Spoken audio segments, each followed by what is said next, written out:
We live? Yep. Seems like my face is a wee dark though. Eeny, meeny, miny, you.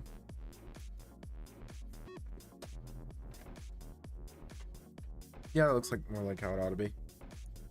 Okay, that should be open. This we will pop out and have over here to the right.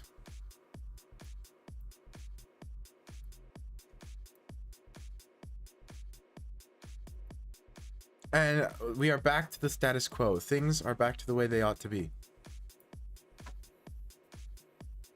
I am doing quite well. So, I know it's somewhat old news, but I don't know if y'all saw that Godzilla -1 was got to Netflix. So it finally got somewhere where I could watch it. Camera higher? It might be. I don't actually know. It's a little different because I moved some things. So I don't know if I got my monitor at the exact same height it was before, because I didn't measure it. It might be lower. I have no idea. I don't know. It's hard to tell.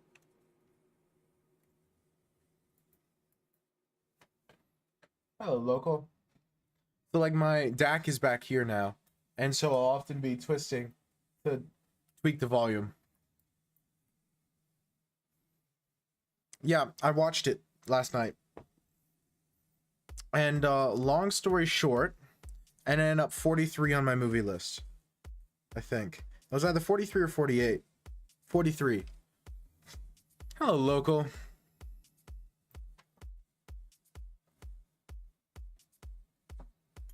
$43 is pretty high. It was very good. It really was. I'm not going to say it was better than I expected because I heard a lot of good things about it. So it's hard to say that. However, it was very good.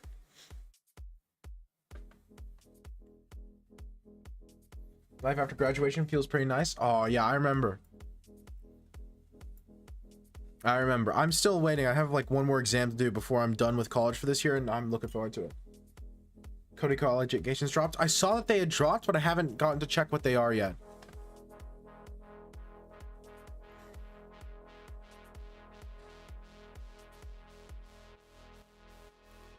I think I could just do the funny normal tactic of taking this, yeah? Because you take with knight, I take with bishop, mate. If you take with rook, I take with bishop, not mate, but it's 2 pieces and 2 pawns for the rook. It's 2 pieces for 2 pawns in the rook. And I also get my opponent's king to be wide open. So it's worth. It's worth.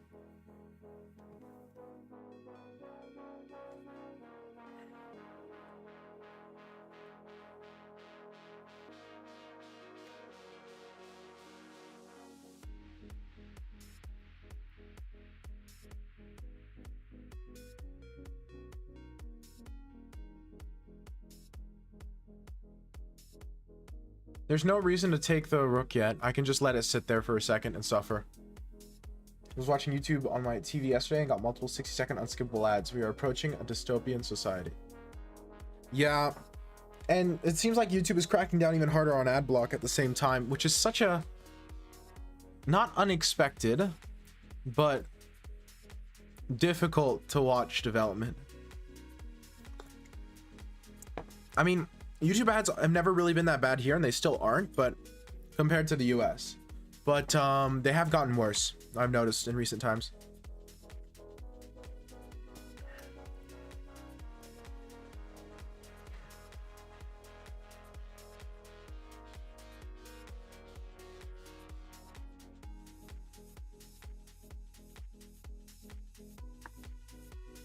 It's only Tana however you pronounce that, saying she... Oh. Yeah, I love it when that happens. You can't install ad blocker on TV? Yes, you can. It's called Pi-hole.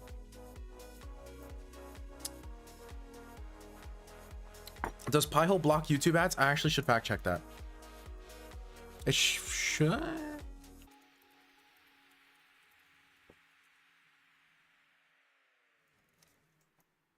I think Pi-hole blocks YouTube ads.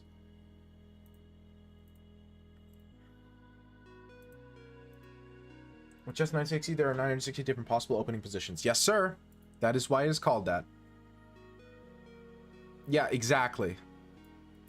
And I never shut my pie hole. Y'all have been around here long enough to know that.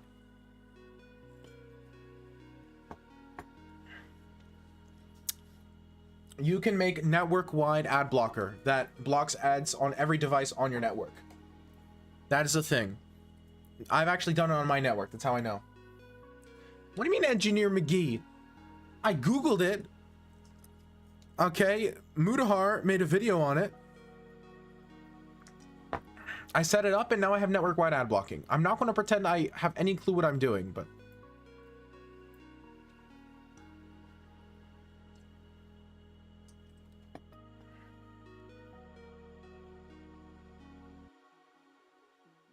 that is also a good strategy.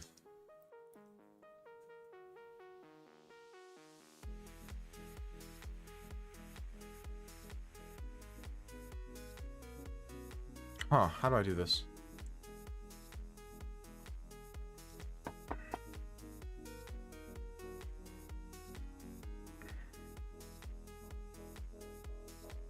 Let me think. I'll go here.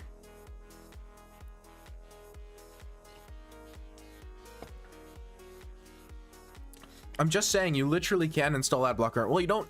So technically, you're not installing it on your TV. You are making it so that your entire network gets its ads blocked. So your TV doesn't need to block ads because it doesn't receive them to begin with. It's actually super cool. From a technological perspective, it's super neat. I like it a lot.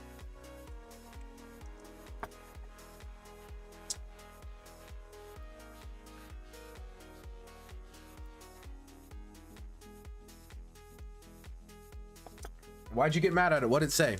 Did it put like Twilight on there or something? Netwalk.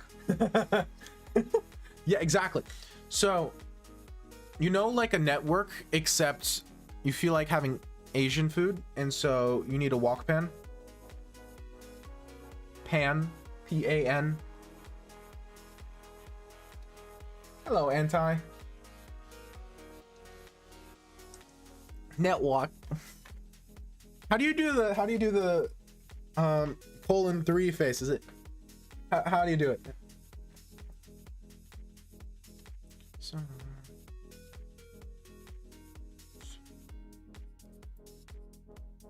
I'll just do this.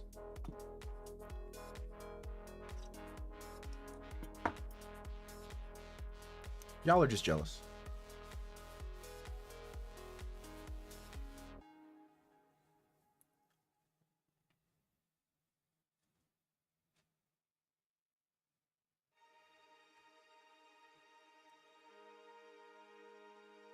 First, I disagree with the premise of defining what a classic is. How do you mean? What else would you do? How would you not define what a classic is? Are you saying that you don't think people should be able to decide, like, say, oh, this is a classic? Wait, I'm confused.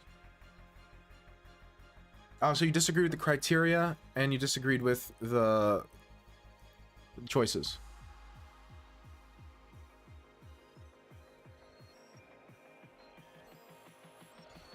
Did I have a yearbook quote, or did they not do those? I don't actually remember, if I'm being honest. Did I have a yearbook quote?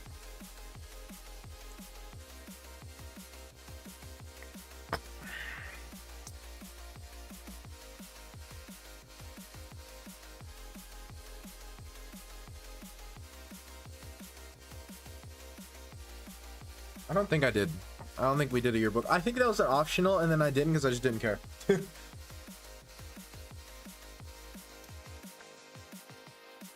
This is why my chat's the best. We have people avoiding spreading misinformation. Like, come on, man. This is the internet.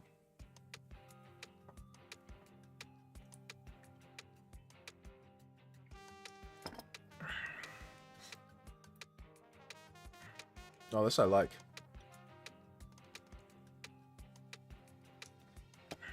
Now this I like.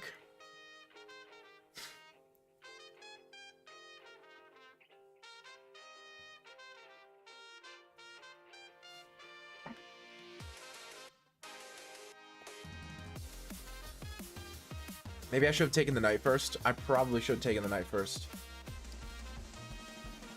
It's hard to tell. Because now if I take the knight, he takes my queen first. And I lack a good Sukzwang. Or switch and Suk, sorry.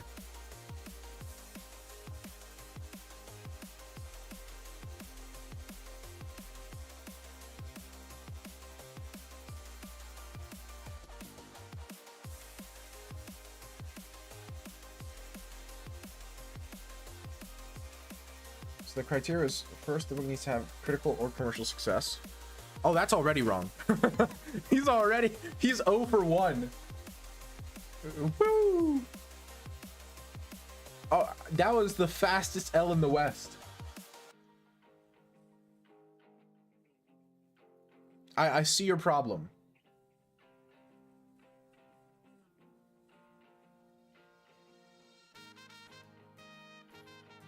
It needs to be able to be analyzed and have good prose.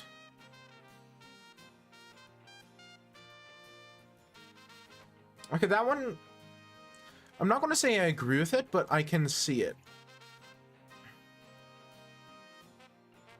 Fortnite stream when?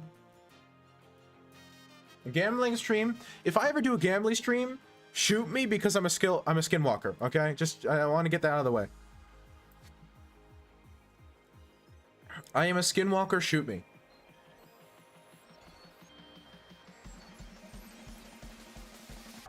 And then the book needs to have historical significance, cultural significance, or responding to culture. Well, see, that one, I'm not going to say I disagree with because I think it's vague enough that I could see it being right. It's very vague and very difficult to define cultural significance. So I would argue that classics do have cultural significance, but it's hard to tell if something has cultural significance when it's currently around. That's currently something that it seems to me more something that has to be time tested, you know? It's like saying something has to age well. It's like, okay, yeah. No. I agree with you. I think it's stupid because I think you're effectively saying, okay, it has to age well. And it's like, if we knew what was going to age well, then we wouldn't have the question of what's a classic. We would already know, you know? Knowing if something's going to age well is the problem. The responding to culture thing being vague, I can get behind that.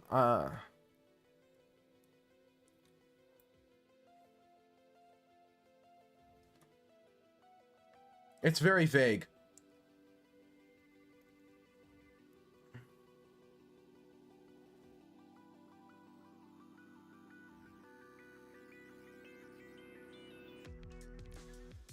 But that doesn't bother me as much because I think for that sort of thing, it makes sense to be vague. I'm not saying it's a good thing, but like I can understand it. Yeah, critical and commercial success just needs to not be one of the things on the list. I fundamentally disagree with that one.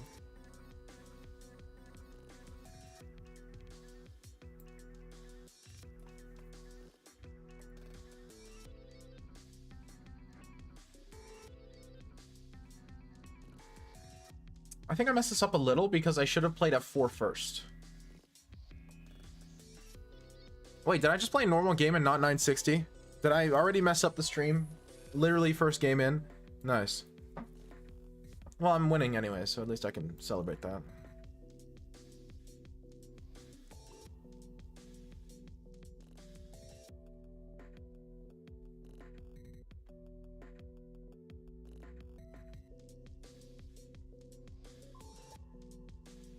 Okay. Takes, knight takes, rook takes. He has to play king g8, right? Check. That's 2 rooks for a queen and a knight. Which means we are left with queen and bishop versus bishop, bishop, rook. That's probably better for us.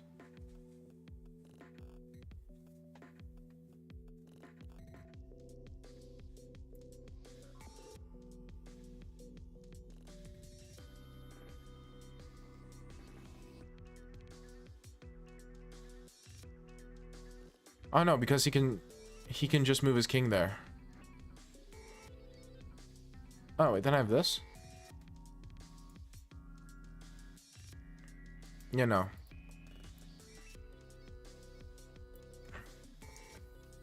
Because most book classics existed before awards or just didn't have commercial success. No, I agree with that.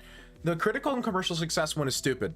That one I completely agree with you. The other ones I will try to defend to some degree. The critical commercial success, I just can't. I fundamentally think that is a wrong way to be thinking about art.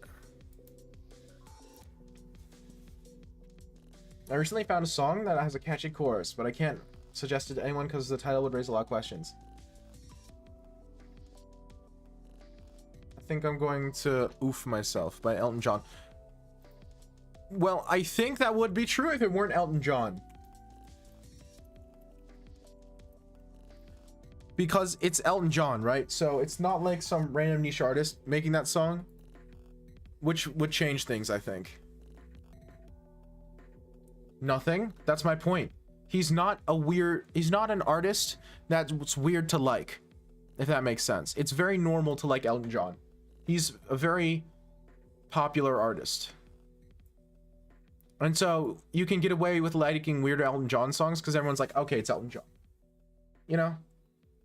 I've been thinking about a lot of art and purpose and nature of art lately. I just had the conversation with someone yesterday. I have these criteria I use to judge what, like, I have a way of defining art that I'm not going to say is correct, because obviously that would be dumb, but I'm going to say that I like it.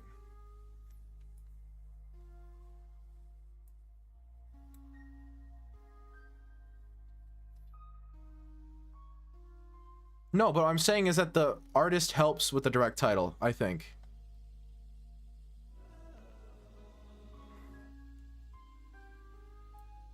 I messed this up royally, man. Hello, mewing. What? That is an interesting title. That is definitely a name. I applaud your gall.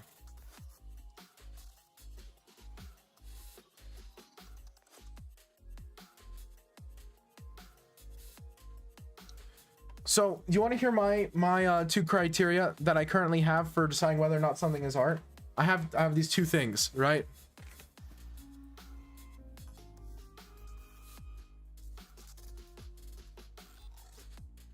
Yep. No, Elton John is quite good.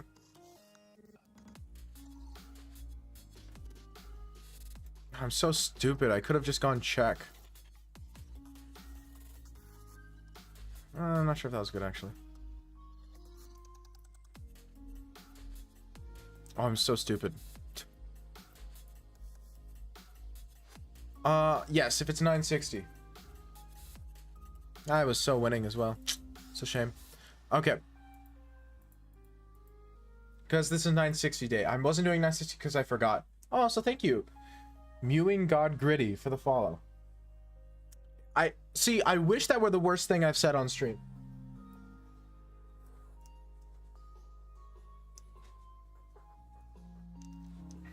Okay, I'll shoot you a unrated chess 960 challenge.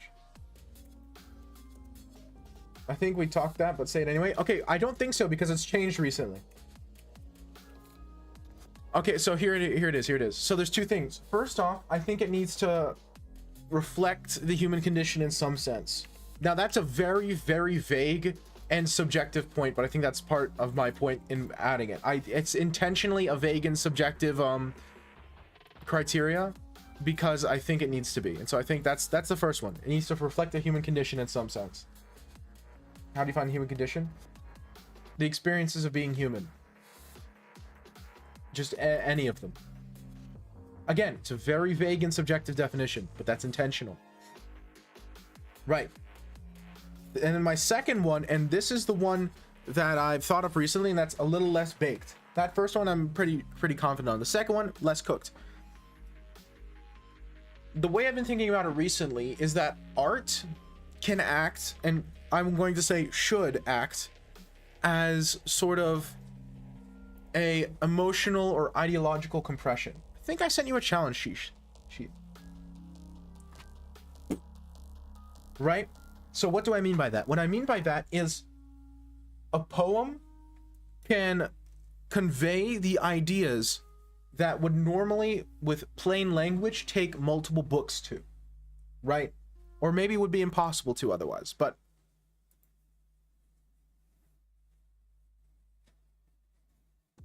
yeah, but it doesn't express anything. That's the second criteria, right? That's why I like my second one. I'll try some another challenge.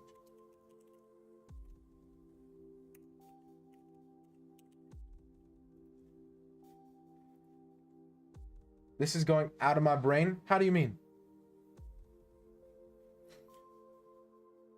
So again, think about the compression of the videos that I'm sending to y'all over Twitch, right? My computer takes the videos, it takes this big file because raw video is massive. I sent you a challenge, Mew. It takes these massive files, and in some way the computer decides, okay, and I'm going to squeeze it as much as possible and take all this stuff and smush it together, where I am losing stuff along the way, but it's way smaller. It's worth it in the sense that I'm condensing it more than I'm losing by a lot. And so then y'all get it. It's uncompressed at y'all's end, and chiribu chiriba, you've got something on your end way bigger than anything I sent. And so I think in that sense, art can be that way, right? 2 lines of a poem can be a novella's worth of ideological development. And part of what I like about this is, in compression and decompression, in a computer perspective, you have artifacts. When you decompress something, you end up introducing some of the biases from your own system, right? Which is randomness for computers, but for us humans, it would be us including our own biases when we decompact the message, right? Or whatever it is in there. It doesn't have to be a message per se. Would Skibbity Toilet be art then? Especially the later episodes, absolutely, without a question. I'm not the novel considered art in that sense, or series of novels, yeah, because the ideas you can convey as a human, as a person, as a consciousness, are arbitrary in length. So just because your art is very long doesn't mean it's not art, because you could still be conveying something longer. War and Peace is very long, and I haven't read it, so this might be wrong, but I'm pretty sure. But I'm pretty confident in saying that War and Peace conveys more than its length. Like, to express the ideas of War and Peace in literal language would take more duration than War and Peace. Than War and Peace.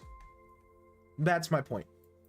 So it doesn't matter if it's long, because it can still be compressed, even if it is long. I can send you a ridiculously large compressed video that's still compressed because it just has enough stuff in there that I need that much to compress it. How would Vincent Van Gogh react to Skibbity Toilet? I think he would probably have a stroke and die. Next question.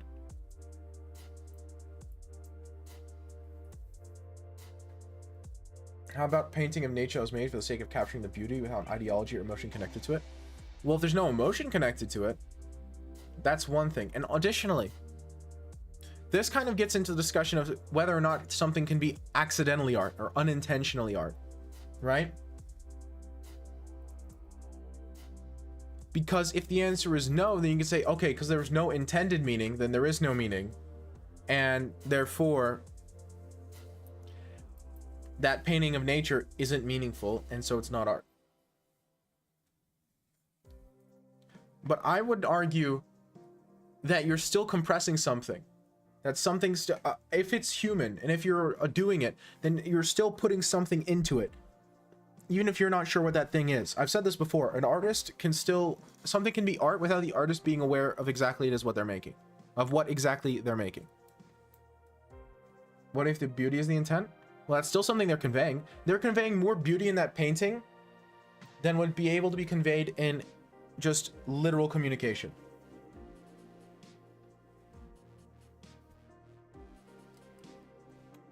Than a picture of that site would be able to convey in their mind. So it's just something has to be conveyed. I would say yes. Now, I wouldn't discriminate as to what it is that has to be conveyed. I don't think there's a correct answer in that regard. I think it's part of art.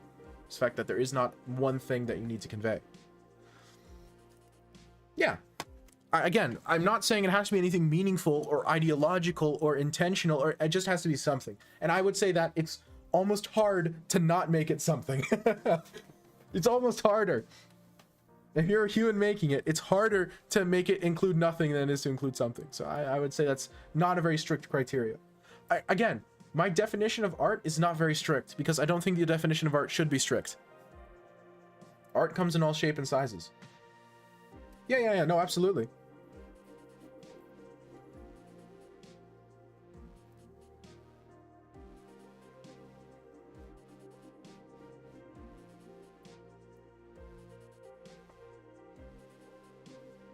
So that is my opinion on what you would define art to be. The first part about it being reflecting human condition, I'm pretty confident about. Like, I feel pretty strongly about that one. The second part is still cooking. I came up with it recently, like 5-6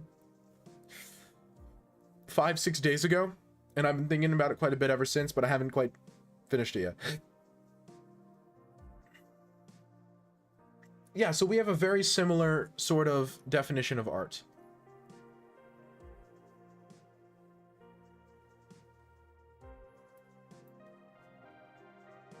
Which, I mean, I knew that.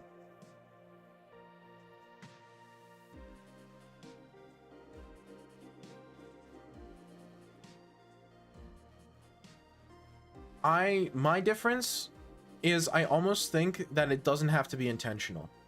That's kind of where I lean on that one. I'm like, doesn't have to be intentional, and I'm not sure. I lean towards no. I think you can accidentally make art.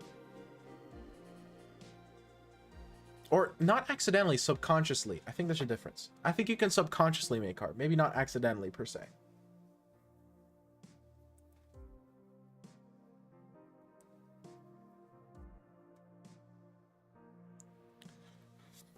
I think it's an important distinction.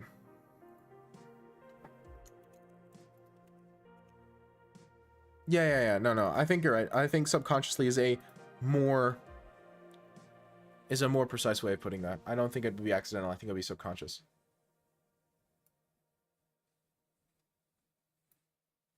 Well, that kind of gets into the definition of intent.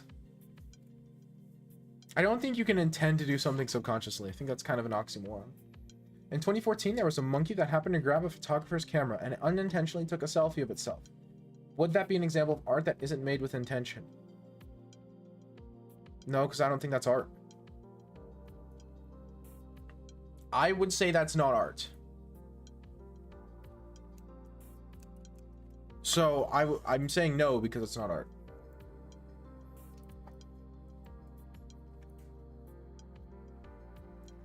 By my definition of art. By my definition of art. Monkey selfie I wouldn't consider art. Exactly. I wouldn't say it's art. It's interesting. It's not meaningless. It's not meaningless. It's not worthless, but I don't think it's art.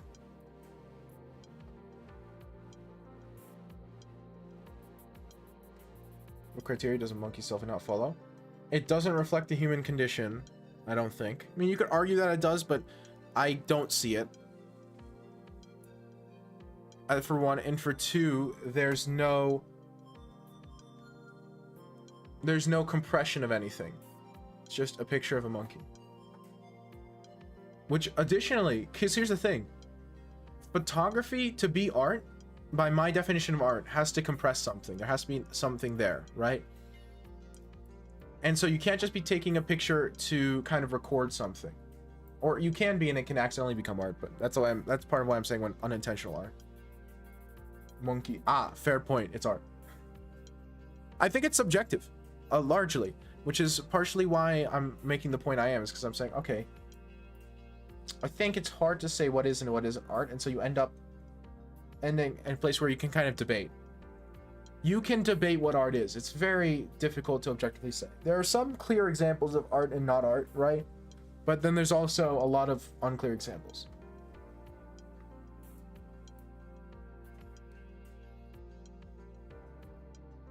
because it reflects the monkey condition. So it's monkey art.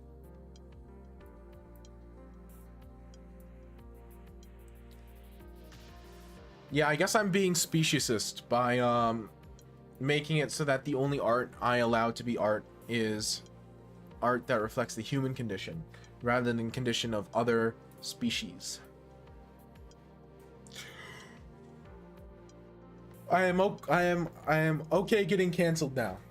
I'm ready to get canceled for saying that monkeys can't create art.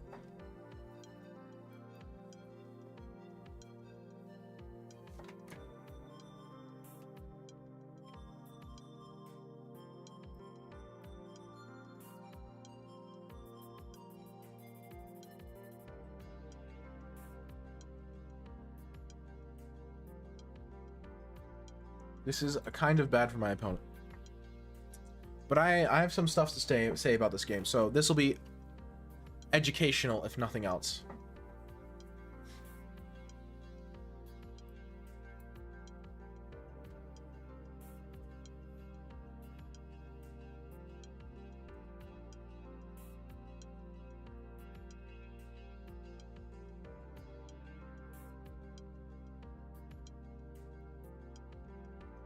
No, I have to go. Got things to write down. Have a good one, Fish. You too, Rexplore.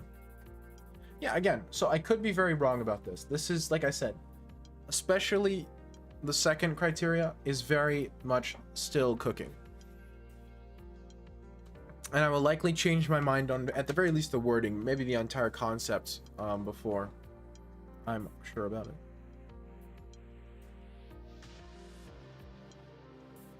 It's just me, right? Okay. I'll put the glass outside. Okay, Mr. Gritty. There's nothing I can call you that makes you sound like a sane human being. I'm so sorry. It's not my fault, I suppose, because you're the one who picked Mewing God Gritty as your name. But I'm trying here. MGG, is that like a thing?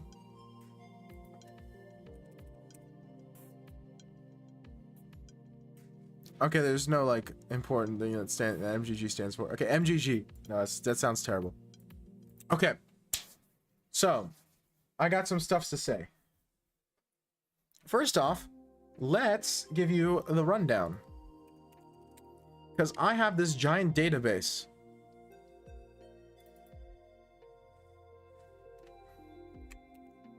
This is, so if it's flipped,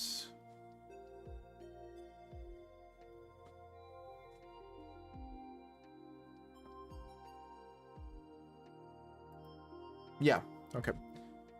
So this is knight, bishop, bishop, knight, knight, bishop, bishop, knight, rook, king, rook.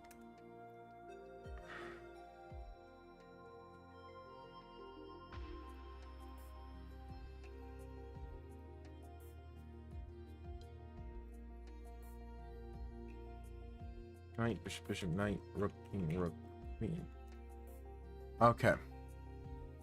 So, astronomer Carl Sagan described a photo of the Earth taken by Voyager 1 spacecraft in 1999. It portrayed Earth as a tiny blue dot vast into space.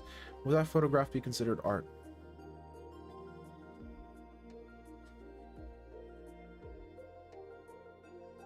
Yeah. Yeah. I would say so. But see, the thing is, saying that Voyager 1 took the photo, I'm not going to say it's disingenuous, but it's not the full story, because why did Voyager 1 take the photo? Right? Because humans built this incredibly complex and impressive machine, sent it out with explicit instructions to take a photo.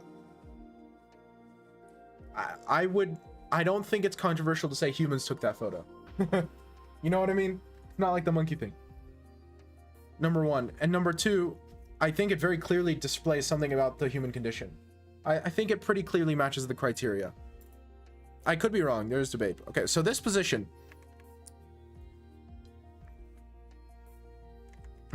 Okay. This position has a pretty average human win rate. Yep. And I've actually got this huge data set that I made for myself about chess 960 that I'm going to make a YouTube video on at some point once I actually have time, which I think should be maybe this upcoming week, maybe early July. Because I collected this insane amount of data about chess 960 starting positions.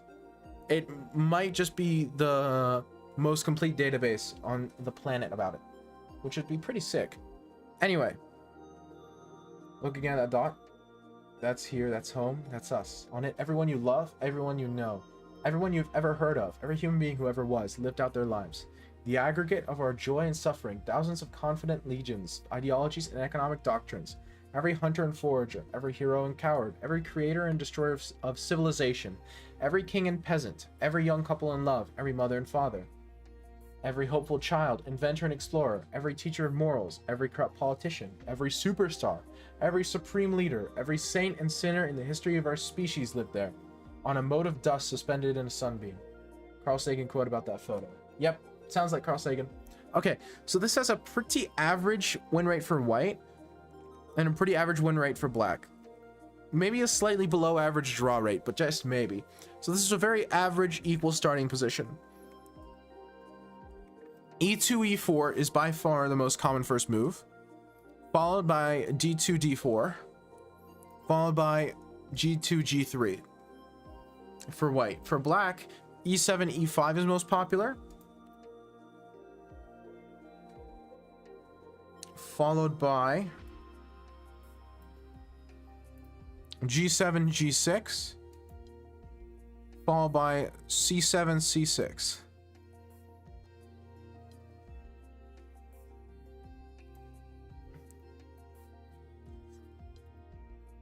This is a surprisingly winning game for computers.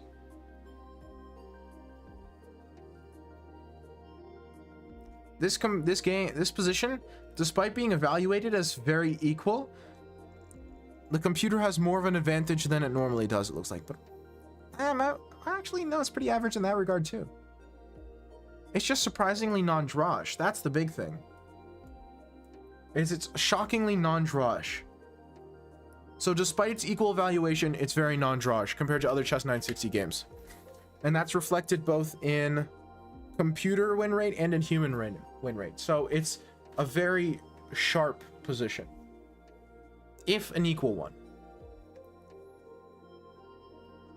Neither one of us played the most common. I played the most common or second most common first move for black, and you played a relatively uncommon first move for white. B6. Okay, so now let's think about this from a principles perspective, because in light of the fact that chess 960 has no opening theory, we need to be even more intentional about our principles, especially opening principles. Never played chess 960? I highly recommend it. I think it's fantastic. So, what's wrong with this move? Why is this move counter-principled? And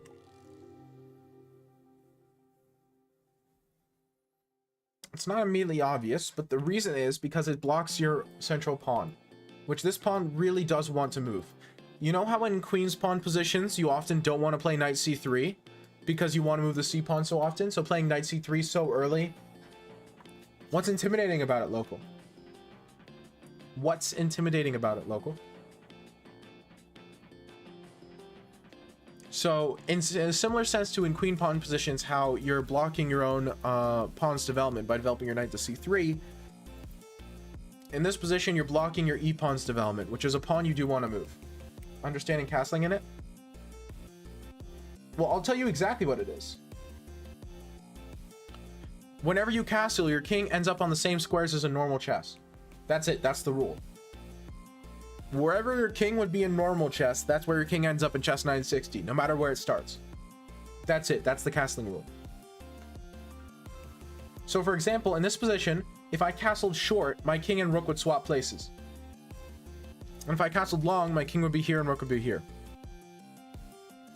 So my king would hop here, and then my rook would move once to the right. There's your castling rule. Castling is only difficult if you're not someone who plays regular chess. If you play normal chess a lot, then castling's very easy because you always end up at the same spot. It doesn't matter where you start. You always end up in the same spot.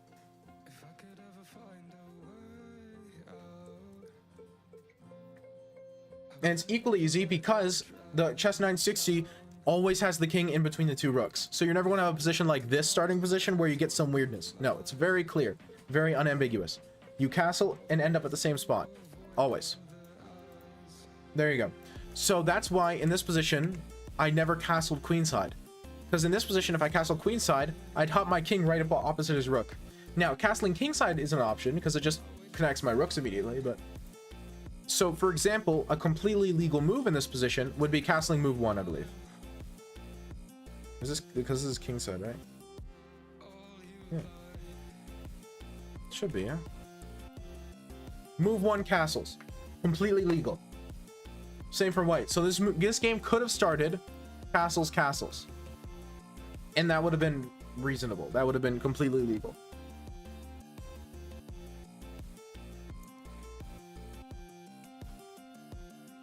There you go. There's castling rules in chess 960.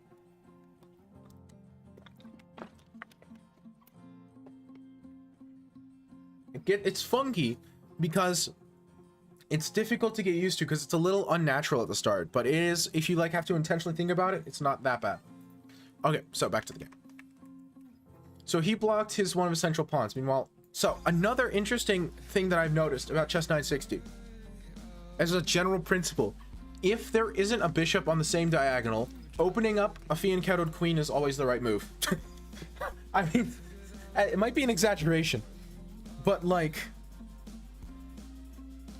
it's very rare that opening up the fianchettoed queen is the wrong move. It might not, in this position, the computer gives the best move as a d4, d5. But just in general, opening up the fianchettoed queen, especially against weak pieces or weak pawns, very often the correct play. So that's almost kind of not fair, because that's an advantage I get from knowing as much about chess 960 as I do from all the information I've gathered. Then b6. Okay, so b6 was me being a little optimistic. I didn't want to let you do the same thing to me, so I played b6 so I could play bishop b7 and preempt it. e5 is a better move. Because two other chess principles. Well, one chess principle, one chess 960 principle. General chess principle. Knights like being behind pawns. Put this knight on e6. It's working together with the pawn. They're a very happy couple. And then principle number 2, or chess 960 principle. Pushing pawns in front of rooks is usually a good idea. So this move is very principled in the sense that it combines pushing a rook pawn and putting a knight behind a pawn. Very rational. A similar sort of thing is applied to d5 because it sort of prevents e4 for your opponent, or I guess e4 is a better example of it because it prevents d4, d5, and sorry, d4 prevents e5, and you're also opening your bishop. So, that's why those are the best moves. And then I played c5. Again, e5 was correct. Actually, I remember Magnus played g5 opening his black bishop against the white queen of Hikaru. Again, opening it against a bishop is scary, but if there's not a bishop there, then opening the queen, very often a good idea. Not always, but very often. Okay. Here's his big mistake. Here's the big problem. What am I doing and what is he doing? What's the difference between the ways we're playing this game of chess? Does anybody know? I think we've talked about this before, so it should be somewhat clear.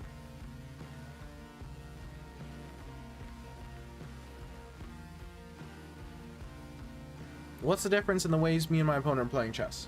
There's 2. Well, I'm doing 2 things that he's not, and he's not. First things first, I'm taking the center. My opponent has made no central thrust with his pawn. Open position with the bishops. Correct, but that's not exactly what I was looking for. So, my opponent's taken no central space. I've been slow about it, but I have taken central space with c5 and the eventual d5 or e5. He's moving the same piece multiple times. Correct. I am moving every piece once to get it developed. This bishop is now developed. Okay, this queen is developed. Okay. c5, this bishop's now developed. Okay. This knight is now developed. One at a time. Bang, bang, bang, bang, bang. Takes. b4. Knight e6. It's not even the correct move, but it still proves my point. I'm developing another piece. This piece is now developed. And so now suddenly we're in this position where all of my pieces are working. They're doing something. Tempo advantage. Multiple tempi advantages. And so now the tactics end up working for me. He ends up in a big problem. Versus, let's contrast this with, for example, if he, I don't know, played d4 in this position.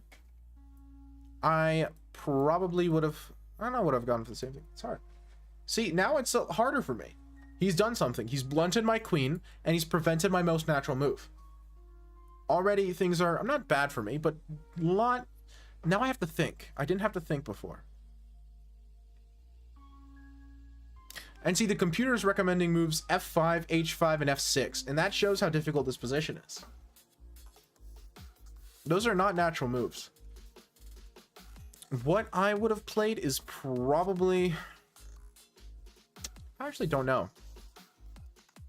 I might have played a5. I might have played a5. But see, the computer doesn't like it, and already I've got problems. And you know, and this is why. Problems.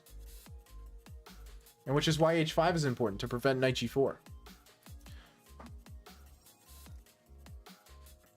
My idea here, of course, is to play a4 and force the knight back so that I can get f5.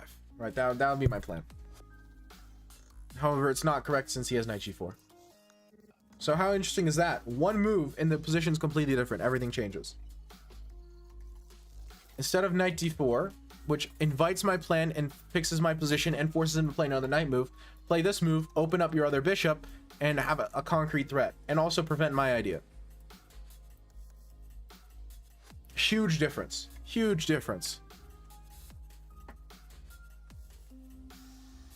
And then knight c7, I was actually considering a6 here to force knight a3. The only reason I didn't is because now I was looking at this knight, I was like, what is it doing? I mean, maybe I could go this, knight b5 and knight b6. I guess this is possible. I was just like, okay, I can do this and force his knight backwards. That's good. Or I can play knight c7, and he kind of has to take. And if he takes, then suddenly he spent, what is this? How many tempi did he spend developing this knight? 1, 2, 3, 4 tempi. I spent 1 tempo. Slowing the opponent's development is correct in normal chess openings too. It's just we don't know that because we just memorized the moves. We don't understand the moves well enough to understand that that's what we're doing.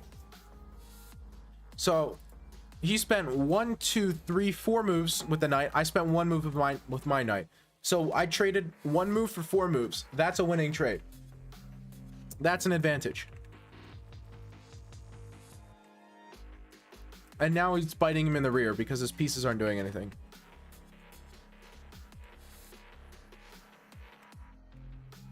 And then d5, and it's just very difficult to play in this position. And I was a chicken. I should have just played queen b2. Why do I care if he takes on a7?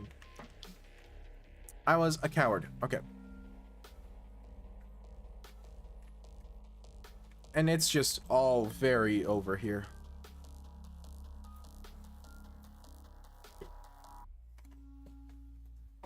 He is very much out of good moves.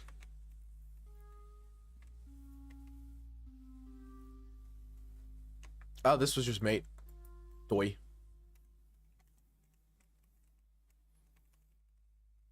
Yeah, and the game just ends. It's good. I appreciate my opponent continuing to play on here, but Very over. Very over.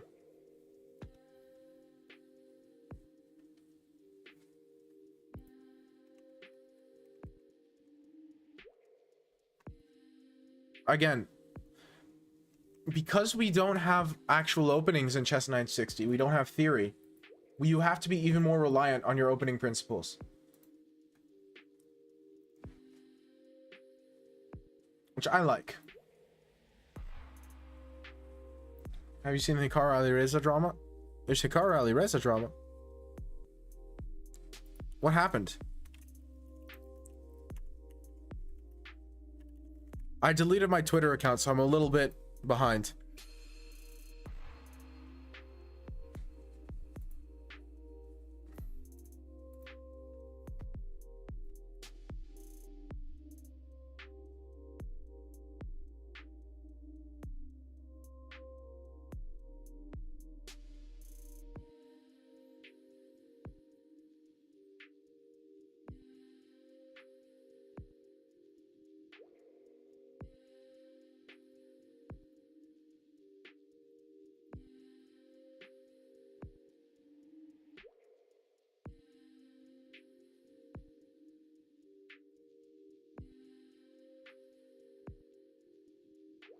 Hikaru lost. I didn't like how it took a lot of breaks.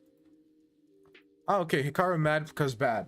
Okay, okay. No. That's not... It's barely drama. It's just Hikaru being salty. Calling that drama is a stretch.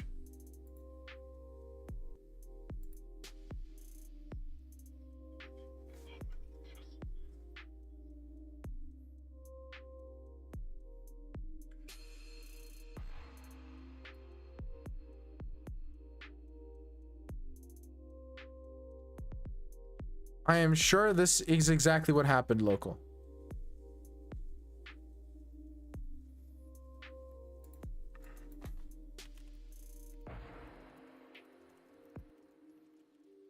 Which also, huge congrats to Hikaru, not Hikaru, for Alireza for beating Hikaru. That's so sick. He's like the one person who could.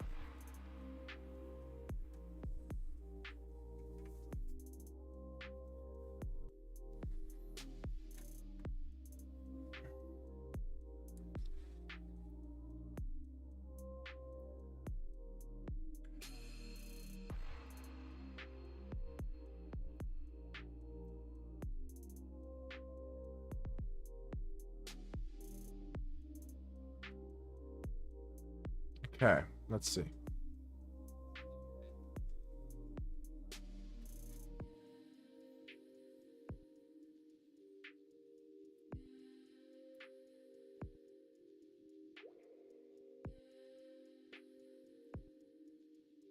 Wow, this was... Wait. Hey, Chess Bros catching strays? What did they do?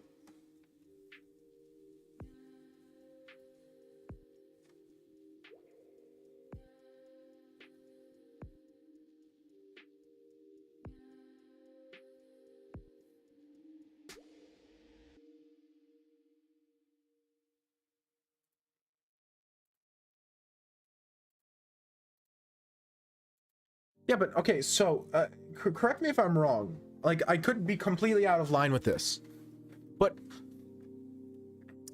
isn't Hikaru being a poor sport kind of like, how do I put this? Known behavior?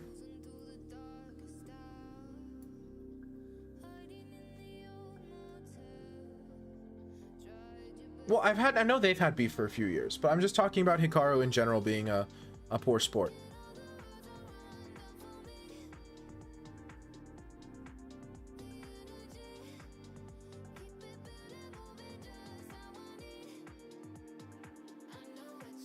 Like, I mean, obviously Hikaru's a fantastic chess player. Do not get me wrong. I'm not trying to, like, start beef with Hikaru. I don't have nearly the audience size to do that. But, like, hasn't this been a thing that's happened?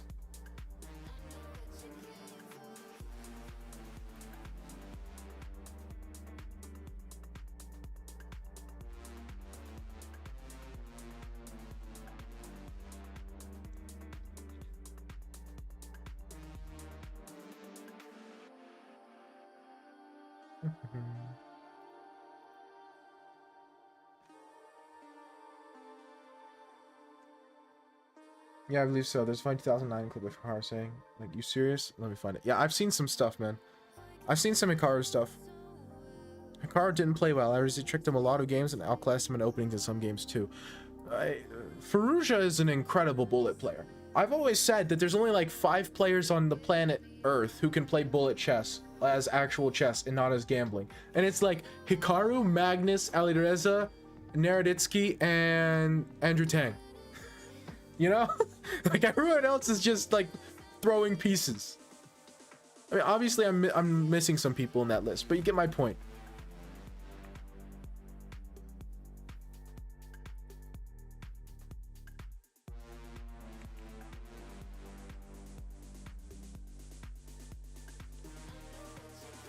Okay, this is from 2007. Let a guy be a guy. Okay, I don't like using clips this old as ammunition against people. It doesn't sit right with me. It's really funny.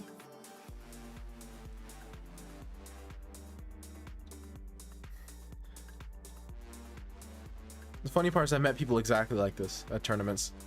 Because you do. There are people who play the game like this. I'm not going to say it's common, because it's not, but it's like a thing that happens. Okay, fair enough. In that case, I can get behind it.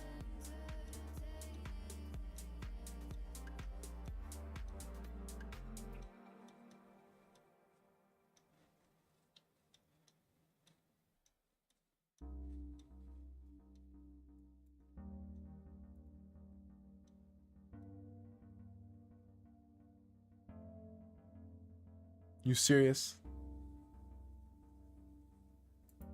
It's pretty funny. To be honest, if Danya had gone to the final, he would have won too. Danya's fantastic. I told you, Danya's on that list to me of players who can actually play bullet. The short list. I both love and hate watching them play. I love watching them play in the sense that it's inspiring because it's like, wow, I didn't know humans could do that. And then it's also depressing in the sense of, wow, humans can do that. You know what I mean?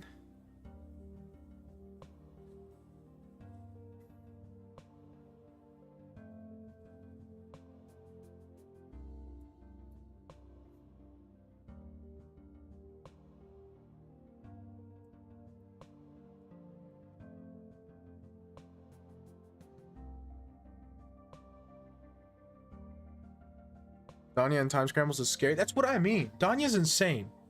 It's like inhuman. It's so cool to watch.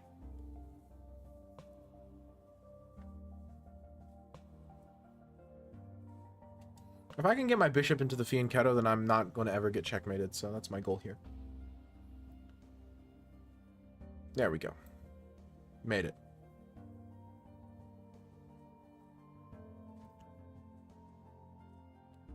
Then if I can infiltrate with my queen and get my knight in somehow, then we can actually start cooking. I can actually start trying to win. I can't decide if I love my position or if I hate my position. It's a very odd... I mean, it's just 960. You get some weird stuff, man. Okay. I suppose that there's rook here. And oh, then I can... it's hard to decide. Expecting Danya playing Hyrule against Andrew Ting is like a normal citizen watching the Flash fight Sonic the Hedgehog. It's insane. It's so cool. It's so cool. I love it.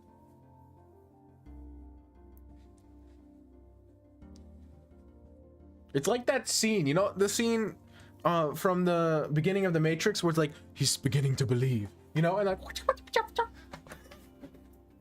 it's a very accurate recreation. You know exactly what I'm talking about.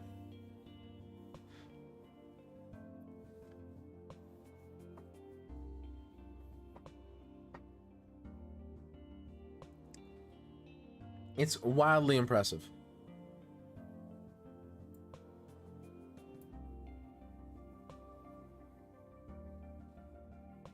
The funny part is, okay, so, you know what an interesting consequence of these castling rules are, local? Currently, me playing castles long is a legal move here, which means I can move my king to c1 in one move, and so can my opponent. I need to rewatch Matrix. It's been like several years. What? I can't pronounce anything tonight, man. My mouth just will not function.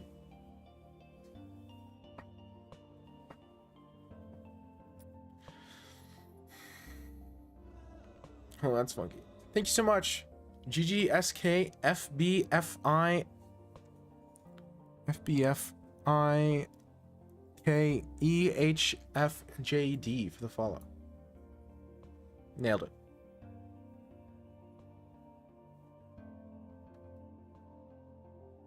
That was a stupid move on my part. I don't know what I'm doing. I get distracted. Y'all distract me. I'm blaming y'all. If Hikaru can blame the concept of rest days, I can blame Twitch chat. I think that's fair.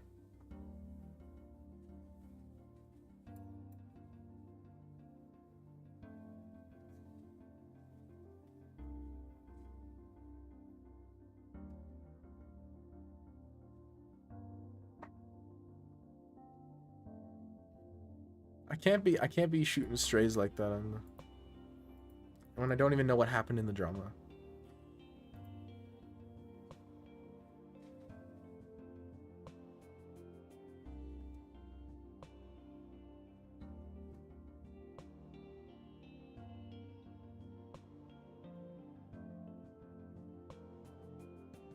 Let me think.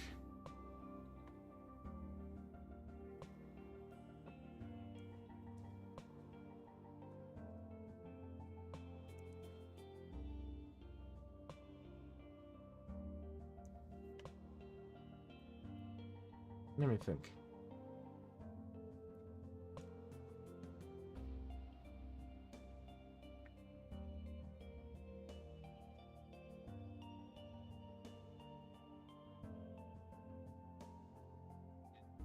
Carl called out there as a poopy pants and all that good one. No, miss me. Now you gotta kiss me. Liar, pants on fire. So like the Drake diss all over again.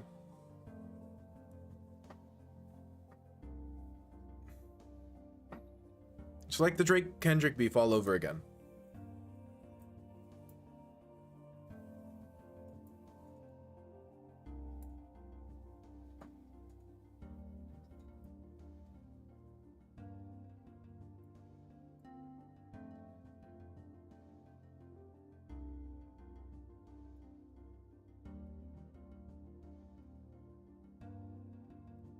Oh, here we go.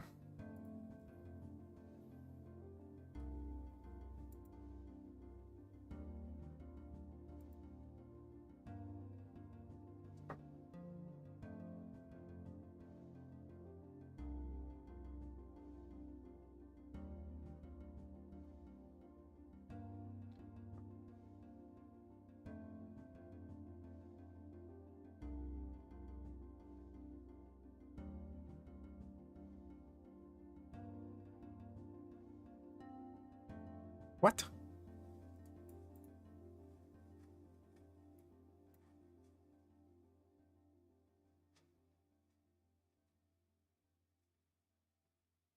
Yeah, this is absolutely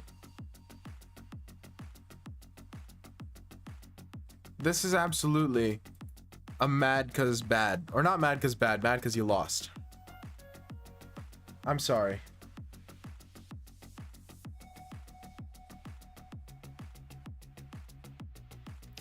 Yeah, no, I've listened to the Drake songs. Or I haven't, yeah, I've listened to the Drake songs, and man, they are impressive levels of stinky.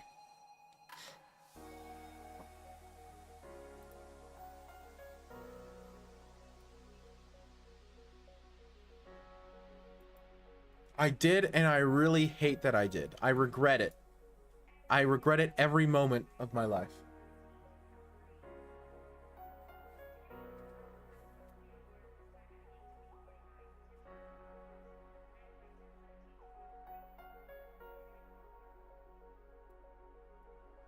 I'm confused how it exists. No. Get your fire emojis out of here, gone. Somebody get the fire extinguisher emoji, okay? We're not doing this right now.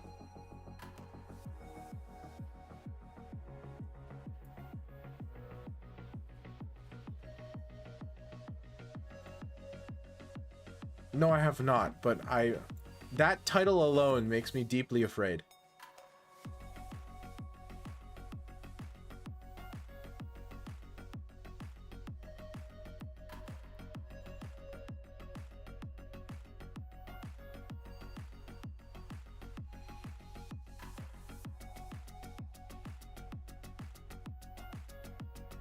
I'm making a game for a game jam. I don't have a name for it.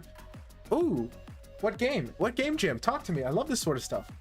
I have so many times been like one of the random, not judges, but like the people who test the games that were submitted for the jam. I think it is actually called a judge. And like grades them. I love game jams. I really do. Oh, why would you do that to me?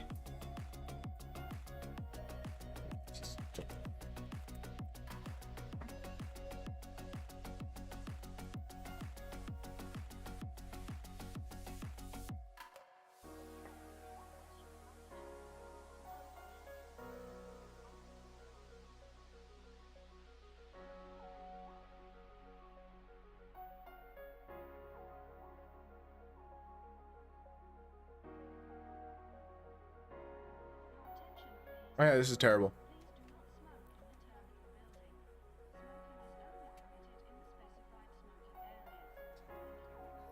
Hey, they both just want out of the big three because I don't want to have to deal with K-Dot. Okay, it's that simple.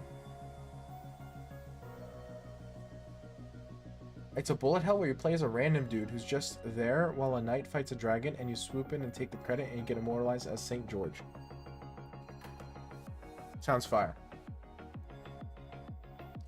It's for Godot, Wild Game Jam, by the way.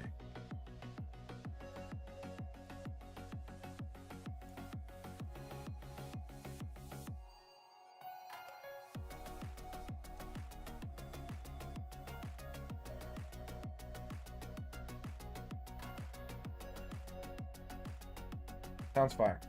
I don't know what it's called though.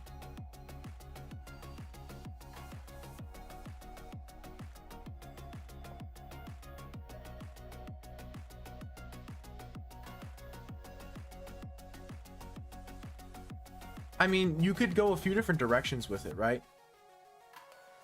You could...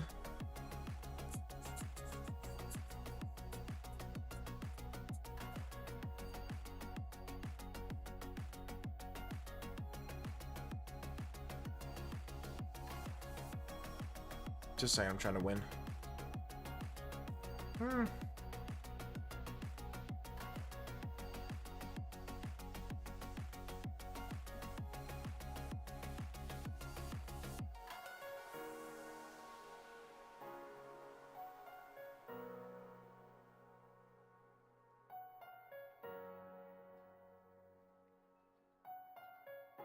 That's actually hard.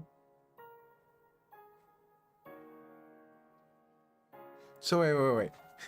The idea behind the bullet hell is that you're trying to dodge the attacks from the dragon and the knight, so you can swoop in and take the credit. Because if so, that's fantastic. I actually like that a lot. Controversial opinion: people only started considering J. Cole in the top 10 lyricists because Kendrick Lamar took a long break from dropping music. Whoa, that's rude. Poor guy.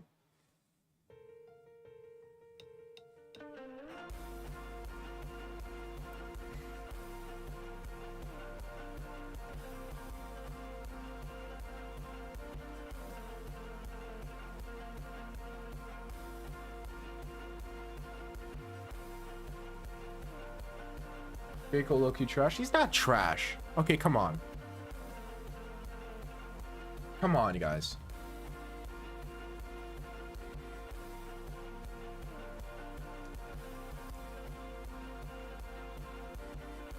Just because he released a mid diss track.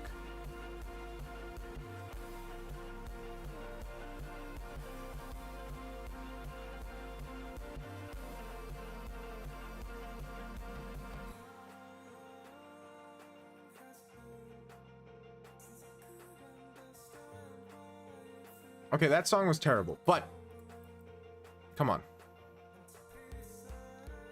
No, that song's horrible. It really is quite bad. But at least it's not bad as Drake's.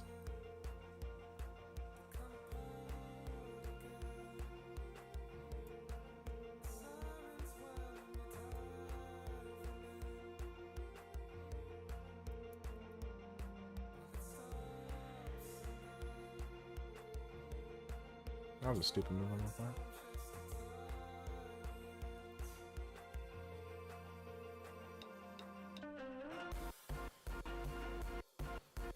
Oh, I'm so dumb.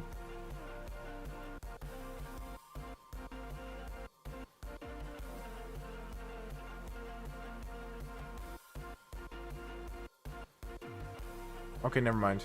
You played it wrong.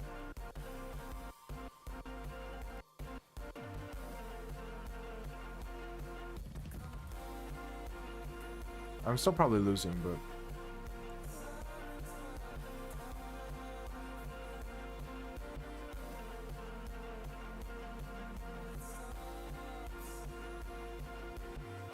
Ah, I messed that up so terribly.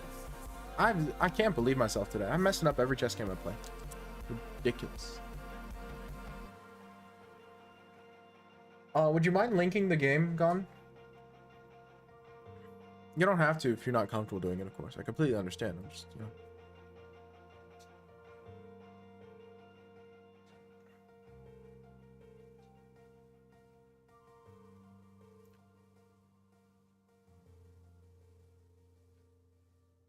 Yeah. No, but I mean, to be fair, J. Cole, I really made progress though. Okay, never mind. I didn't know when the jam started and when it ended. Okay, well in that case, work on the game first, and then the name will come. Probably.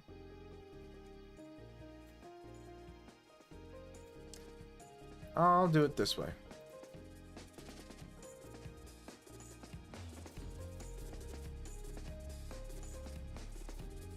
Do it.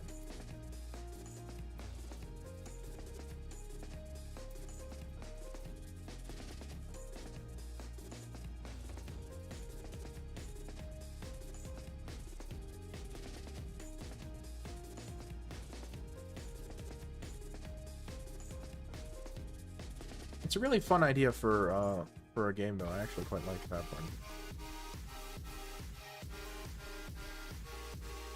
Yeah, but I see Cole was kind of painting himself into a corner because he couldn't just not do anything because he's been making bars about he's the greatest for so long that he can't just stop, because if he does, then he's conceding. You know, he really kind of set up his own grave there. What was he supposed to do? I mean, he did concede at the end of the day, but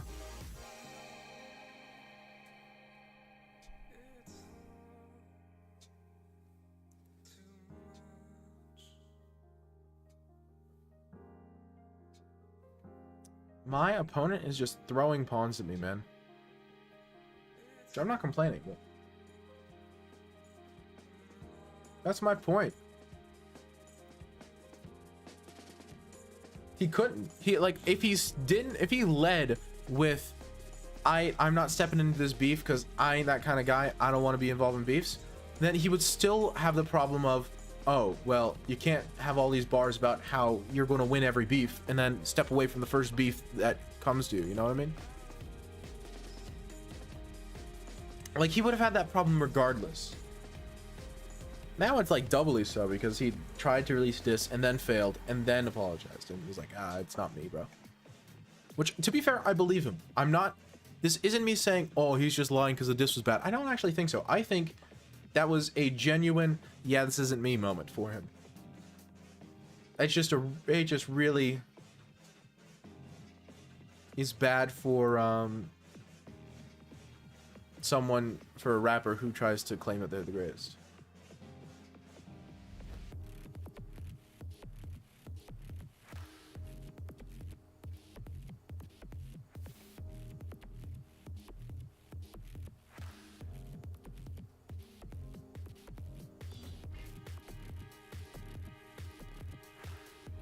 Well, J. Cole took that too. You crazy for that? Can you knock it off?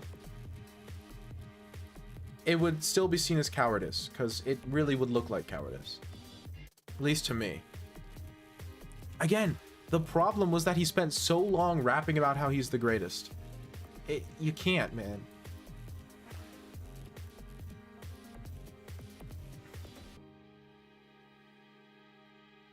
If he didn't constantly make that a running theme in his music, he'd be fine. He could just not get in the beef and he'll be totally okay. Better for it.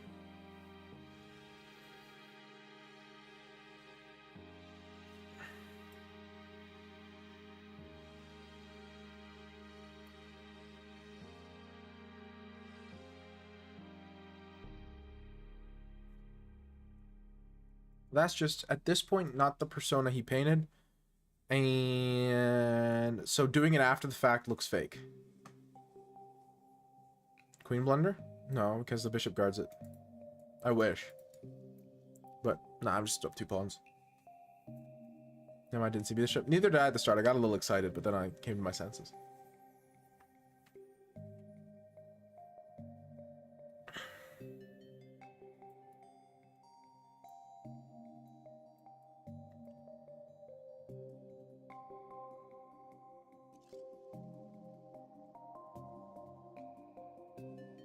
Again, he was, I'm not going to say bluffing, but he was doing something equivalent to a bluff where he was like just strutting around with bravado. And then when someone came and, you know, gut checked him, he tapped out. Which, fair enough. I'm not going to say it's much, if any, worse than what Drake ended up doing, but like,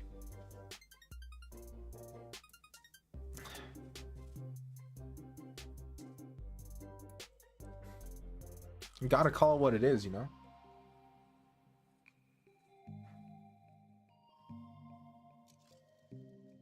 Did Drake rap over BBL Drizzy? Yes and no. He had a different song where part of the instrumental was BBL Drizzy. It was not only BBL Drizzy, but it was part, he did incorporate it into one of his songs and tried to flip it. He was trying to switch the narrative and make it different, not about him in a stupid way, which was really dumb. On so many levels, it was dumb. Yeah, pretty much.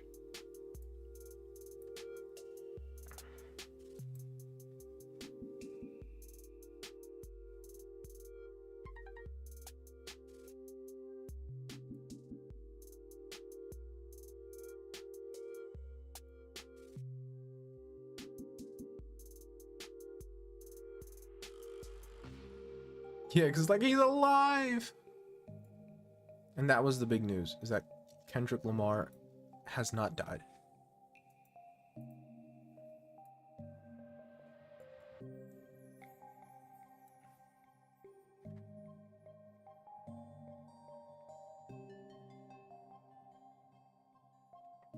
It's, no, you don't understand, Gon.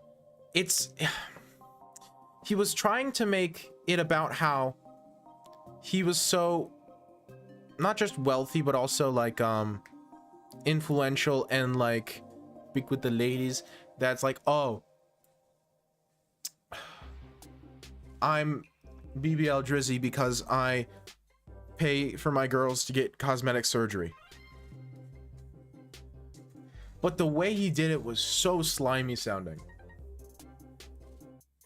I mean, I don't know if there's a not slimy way of making that sound. I don't know if there's a way you can make that not sound slimy. But if there is, then he didn't do it.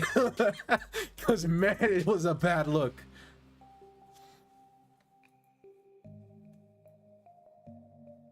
So he was trying to spin the narrative. And be like, oh, actually, like, it was just so bad. Because it ended up being just as exploitative as it sounds, or it sounded just as exploitative as you would think it sounded, which is terrible since Kendrick's whole thing was that you're a colonizer. And so the way he did it was just such a misguided decision.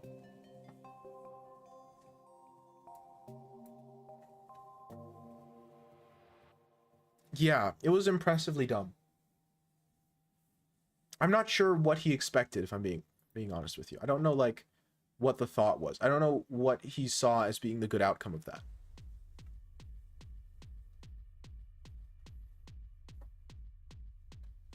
I think Frank Ocean's going to be on his hiatus forever. Maybe. But on the other hand, you have people like Sampha who just go on hiatus for like a bajillion years, and then they come back, and everyone's like, "Oh, you're back," and no one complains because his music's great.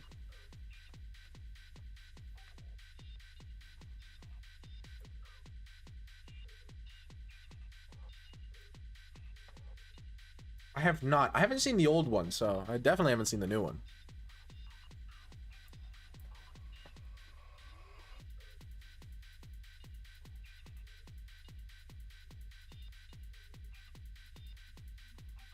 Look at that. H5 checkmate. Come on, guys.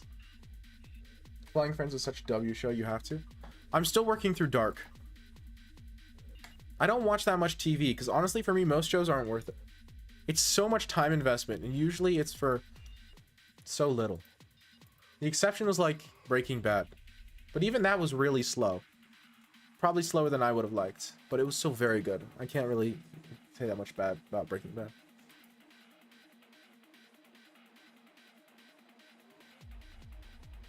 I'm not going to.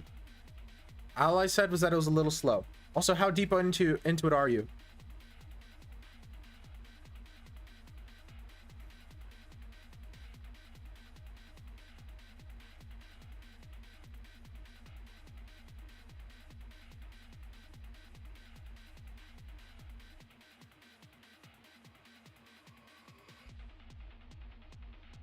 Yeah.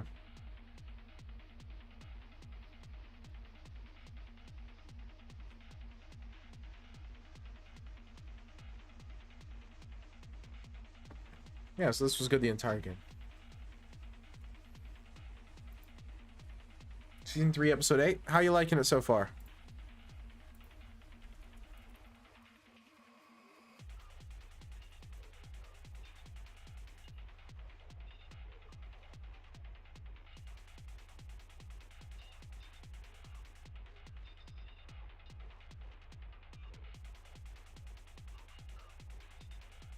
He gets cancer? Ah! And he starts making meth. Ah! How are you liking it so far? Local, talk to me. What's your thoughts as of right now?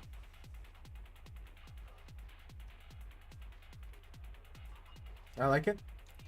Oh, is that it? Is that all I get?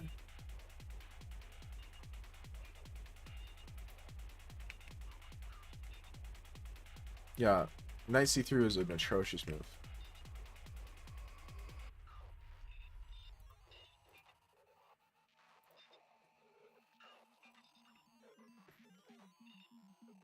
It's good. I mean, you're not wrong. It's a good show. You do probably like it. You're not incorrect in your statement.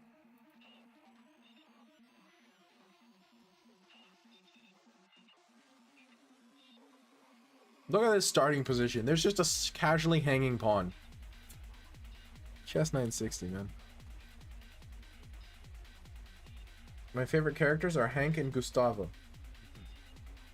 Solid choices.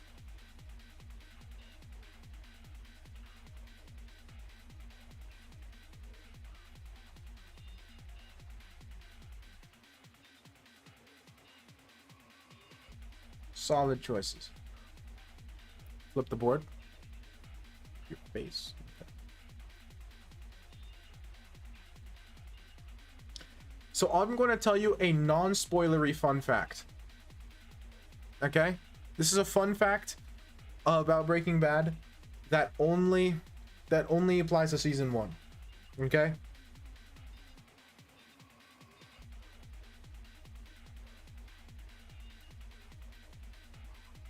The original plan was for Jesse to die in season 1.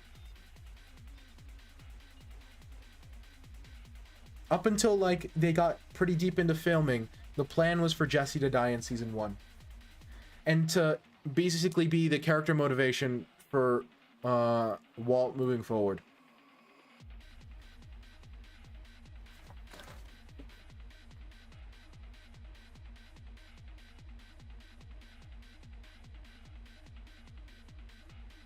Keep it that way, God. It makes it better. I know. How interesting is that? But they changed it because they're like, hold on a second.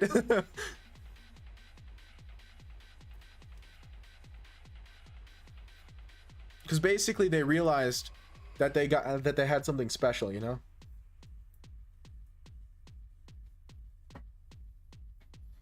And the actor was so good and the chemistry was so good, they're like, okay, change of plans. You want a 1v1 for $15? A 1v1 for free, but I don't like betting money on chess or on anything else. Aww. No fun.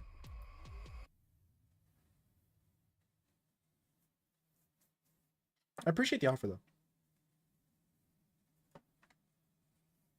Okay, absolutely. I'll shoot you a challenge as soon as I'm done with this game.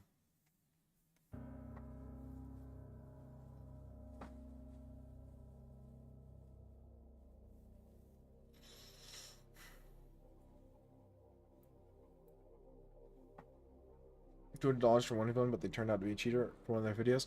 I would say that 80% of the time, not 80%, I would say that there's a pretty good chance that if someone offers you a 1v1, they are often cheating. Now, I'm not saying Autify is cheating, obviously, but I'm just saying, it just, because that's such a common thing, it really is just way easier to say no to everyone who offers 1v1s, because it just prevents so many, what's the word I want to use? So many annoyingly complex situations where you have to decide if someone was cheating or not. You know? It's headache-inducing situations.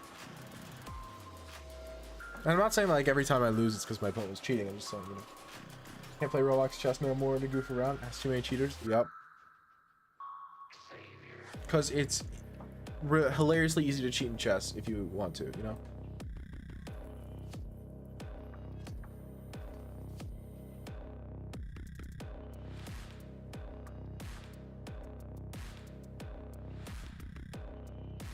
And so, like, it's such an easy hustle to say, okay, I'm going to challenge a bunch of random, even big streamers, but especially smaller streamers where you can get away with it, and be like, okay, I've had it happen before. I've also accepted someone's challenge who offered me for money, and then they didn't pay up afterwards, which doesn't surprise me in the slightest. And like, I knew that was a high probability going into it, so I wasn't like terribly upset afterwards, but I think it's kind of funny.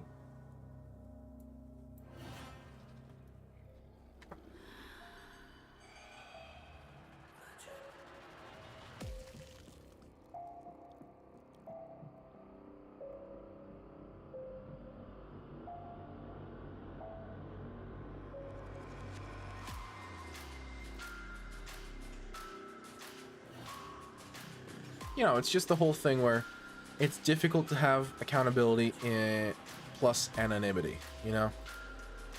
Just as a general thing, it's hard.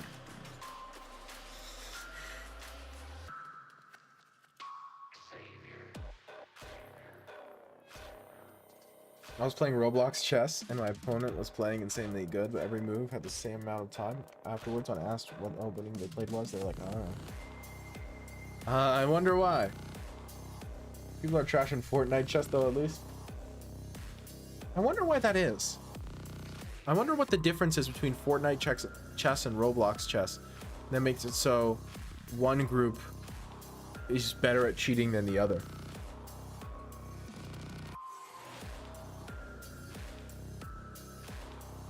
I bet it's something super random. Look at this attack I got brewing. Look at this absolutely schnast that I've got going here. Fortnite chess exists? Of course it does. It's Fortnite.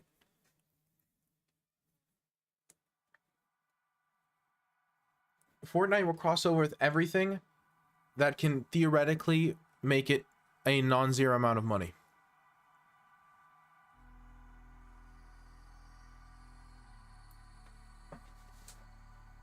Yeah, it's on creative. Exactly.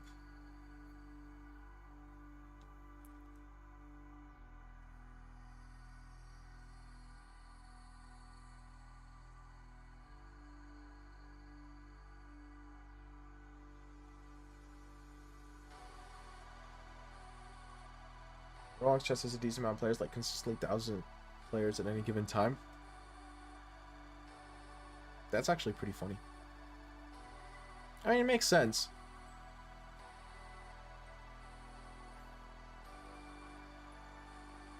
Chess is actually surprisingly popular nowadays. Roblox has its big player base.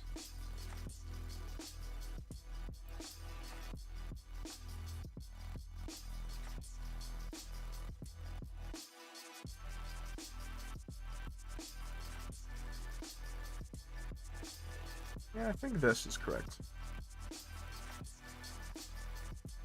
The problem is if I take the knight and then he takes with knight, suddenly this is protected. The only concern I have here is that my king is a little open after he takes because it's kind of trapped in the center. I don't think that's a huge deal.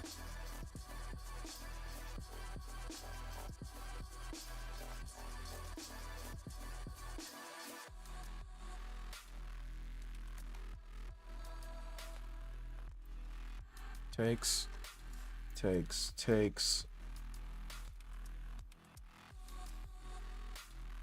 Moves, takes. Yeah, that looks wrong for him. For me, it looks fantastic. So now I take this, right? I guess it's not that bad for him, but... Why are you playing inverted? Because someone redeemed it. It's a channel point redemption. No, I am playing inverted. You're right. I'm white in this position. No, you're good. Found someone who claimed to be 2300 on there and they seem pretty legit because they played the opening fast with confidence. I always get extremely suspicious when someone plays their opening significantly slowly on Roblox chess. Yeah. That makes sense, honestly.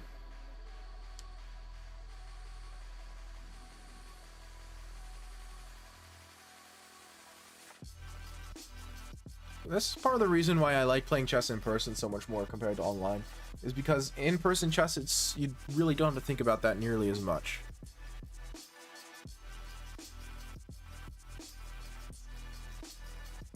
Because if in-person chess, somebody that no one has ever met before suddenly starts curb stomping, you know that something's up, right? There's no ambiguity.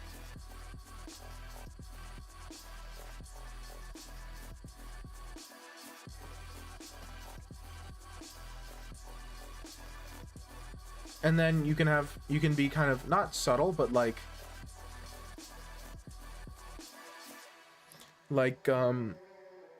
reasonable about it, and like put them in situations where it'd be difficult to cheat or impossible to cheat. And then if they cheat, and if they can't, then they're cheating. It's hard at high levels, but was BXB2 not a move? There was something I didn't like about it. I don't remember what it was. Oh yeah, BXB2 takes check. I was scared. I didn't love that I would have to move my king, and afterwards I just didn't want to have to think about all the complications. I figured I would just take this endgame because it looked good for me. It probably was a move, and I probably would be better if I played it, but I just really it's just so annoying.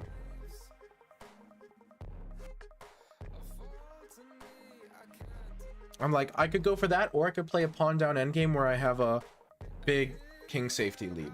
Because my king is way safer here, and my rooks are better. So, like, it feels like it was a more practical choice.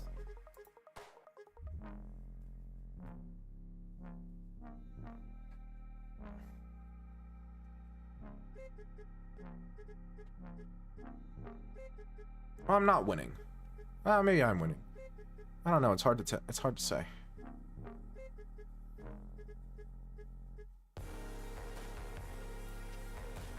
Something like this felt good for me, though. You know me. I play off vibe.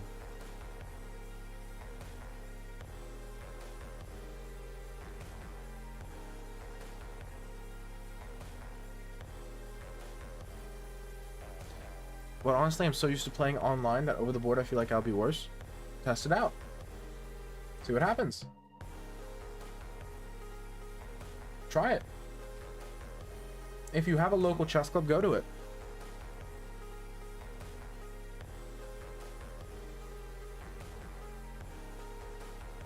I mean, come on.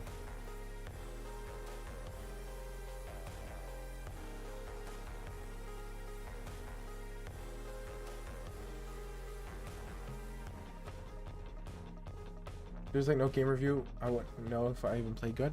No, you have better than game review.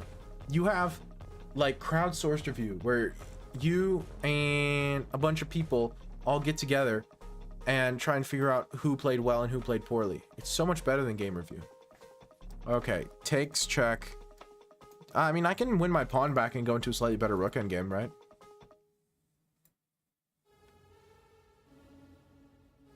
Yeah, I agree with local.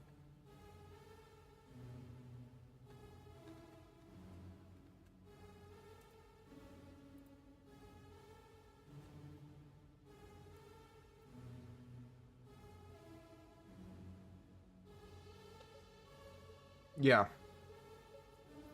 There's no classical online, basically. And plus, I love the feeling of physically moving pieces. It's just more satisfying to me.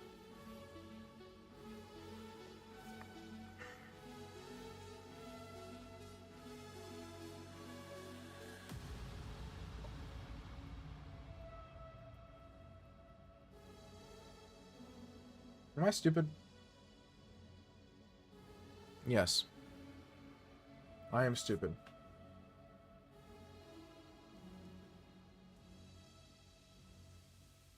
I know it's technically possible, but no one does it. Because cheat detection is like impossible. It's a huge problem.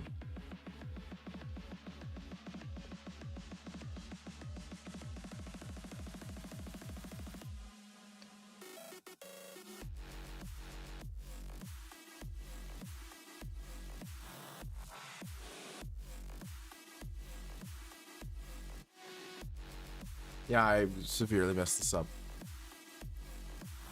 Nice. No, you absolutely have to have an increment. Or if you're in the US, a delay.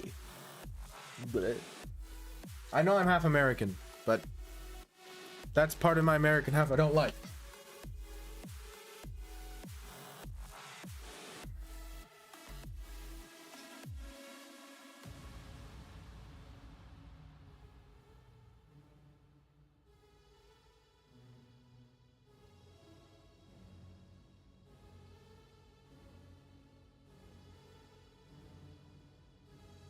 Delay. Why'd you sack your rook? Because I'm stupid. Rook b5?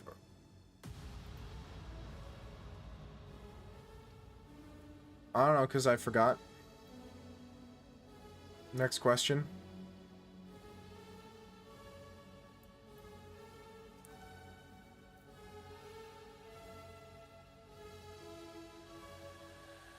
I don't know why. I'm playing pretty poorly. I've been playing pretty poorly on stream the last few streams, actually.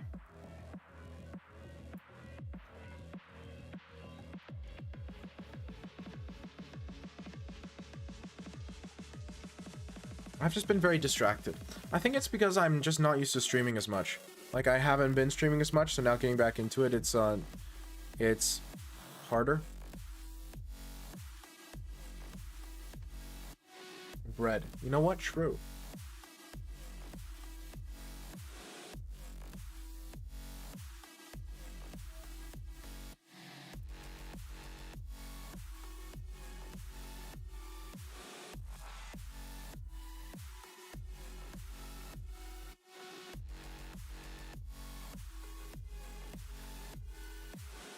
Every streamer plays worse when streaming. Yeah, but I've been playing especially even worser.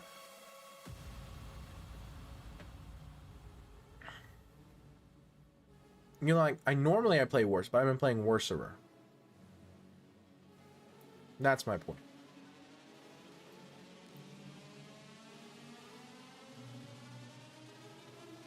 Mm-hmm. That's what I said.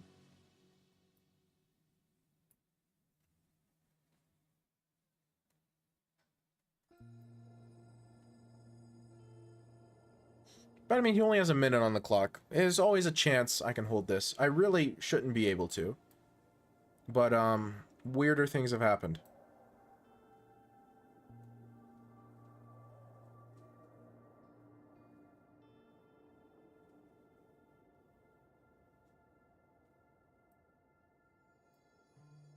Weirder things have happened.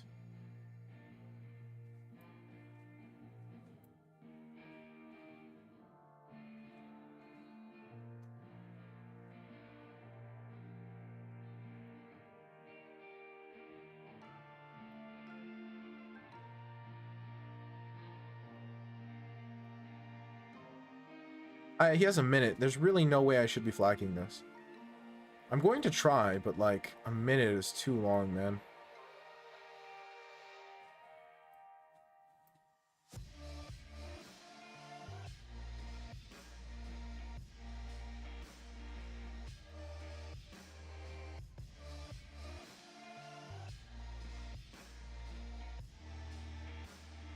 Don't have nearly enough shenanigans.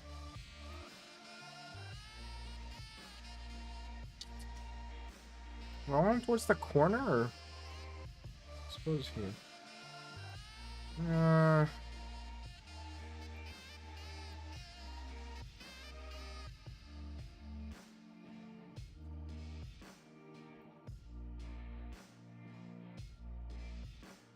Oh, they're very annoying. That's the whole point. They are nothing but annoying.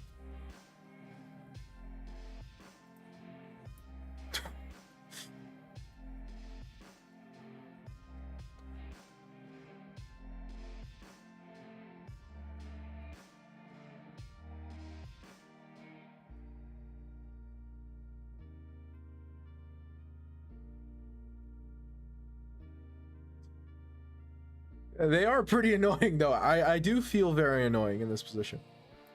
Not gonna lie to you.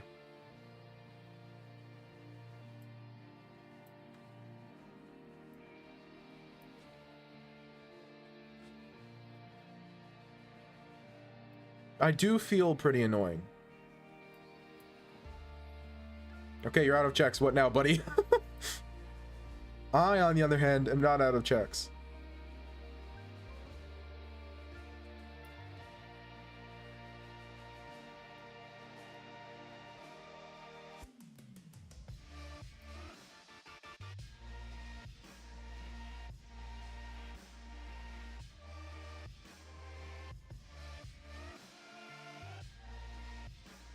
Still got a few in me. Come on.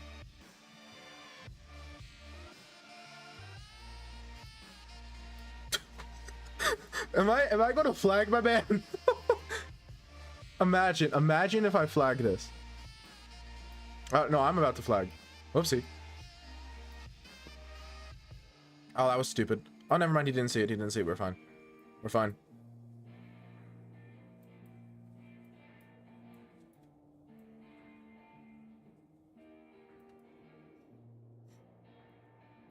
Dang it. I was gonna do it too. He had 17 seconds. Man, I shouldn't have been reading chat. My bad. My bad. I shouldn't have been reading chat. I had so much more time too, didn't I?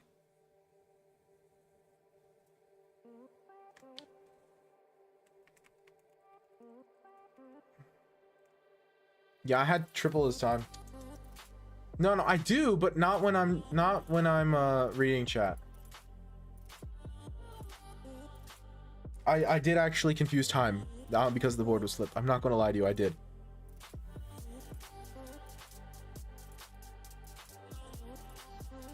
I actually thought that he had 3 seconds and I had 10 seconds. It's not easy, okay? Okay, what am I doing here? What do I play in this position? This. Oh, I forgot to make it 960. My bad, my bad. This is 960 day. I'm telling you, I'm like extremely confused for some reason. I feel like senile.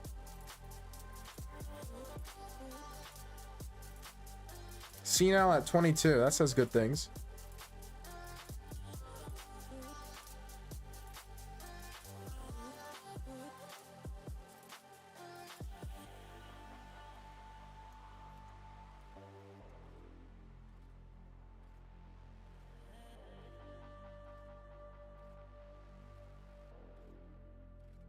You should have read Peter Swindler. No. Really? That's what we're doing now, local?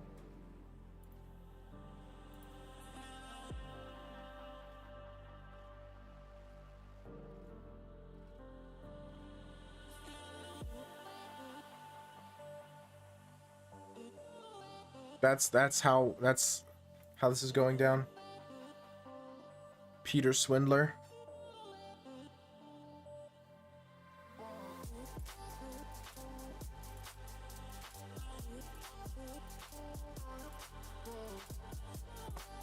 Atifi, I have sent you a chess 960 challenge because this is chess 960 day.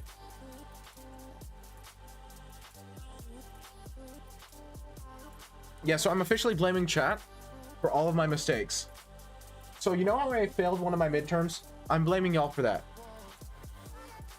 Who am I specifically blaming?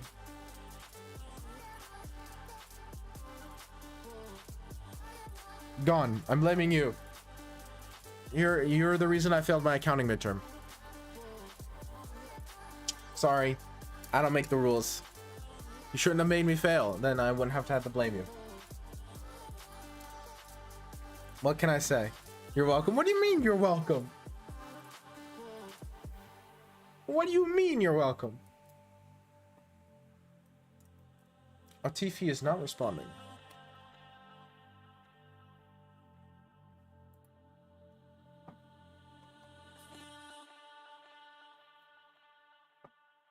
Counting midterm.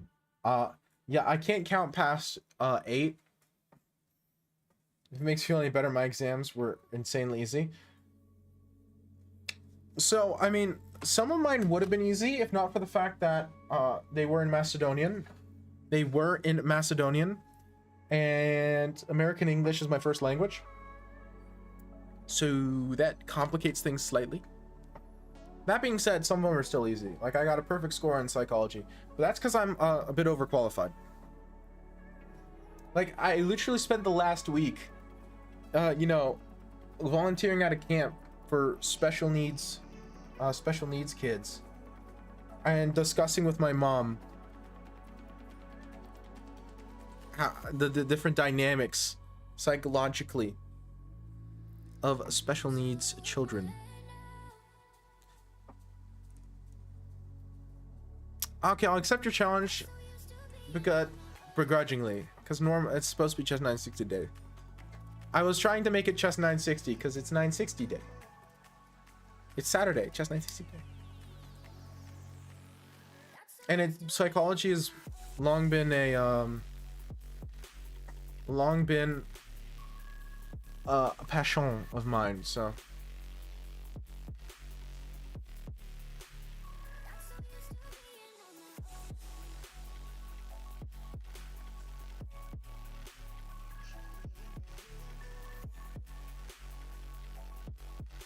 Like, psychology would be either my second or third choice for what degree to go for.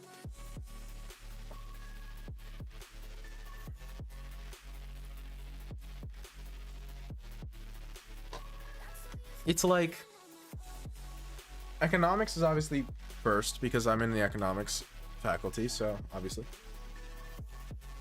But then, like, second would be either IT or psych. IT, I just feel like I would find a lot of it boring.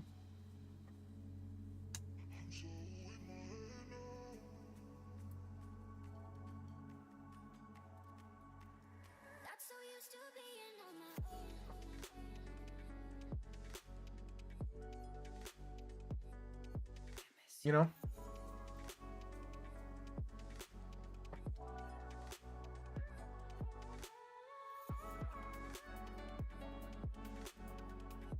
That was a funny tactic, because if he took with queen, I'd take his knight and I'd take his queen afterwards. So I was just having a little bit of fun with that one.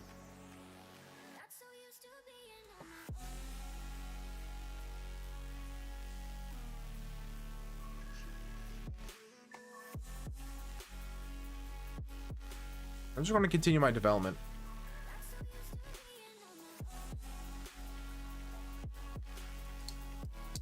Could I have gotten away with knight b5? If I could have, that was probably best. I think I could have. That stinks.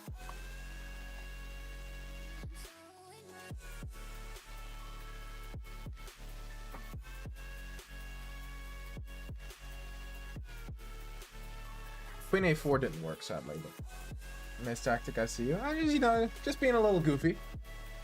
Just being a little goofy, silly little goblin. It's cute, you know. Whoa. Really?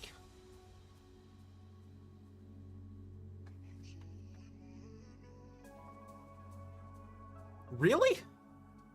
Hold on a second. Really? Okay, watch Citizen Kane. Interesting. Good interesting or bad interesting? I am a skeptic. I don't believe this. I don't believe you. No. There's no way you can get away with that. There's no way. It's gotta be illegal.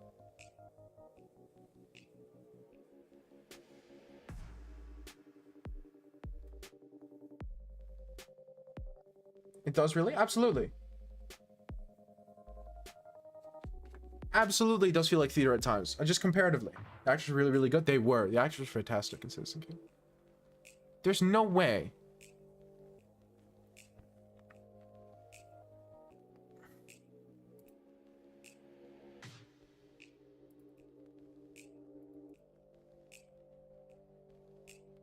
Because, like, here's what I'm worried about. I guess I can...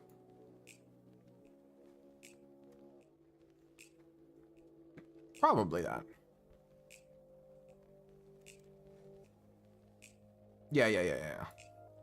Yeah, I messed up. I think so. I'm inclined to agree with you. Hello, Ginger. The shots are pretty boring most of the time, and they overstayed their welcome. You mean, like, the shots as in physical shots? Oh, that's a technological thing. I don't see the point in judging it as a movie of its time. I fundamentally disagree with that, but I've made my opinion clear there. Closer to a 7? I disagree. It has been a while, Ginger. Because here's the thing, you don't understand. I don't think you understand how technologically difficult it was to do a lot of the shots they did in the movie. Like, again, technologically, how complicated and impressive it all is.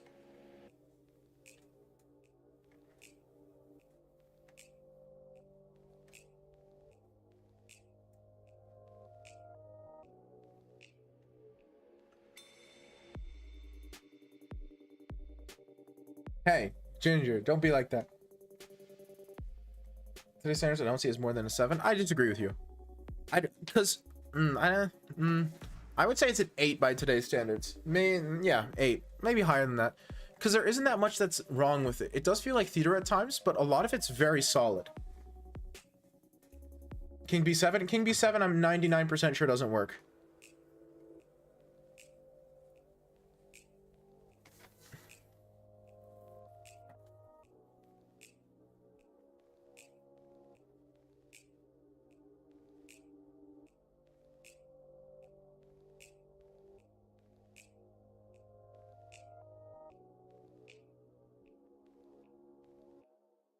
My guy, they couldn't do that many shots. Like, physically, from a film perspective. I completely disagree. I think I see a tactic.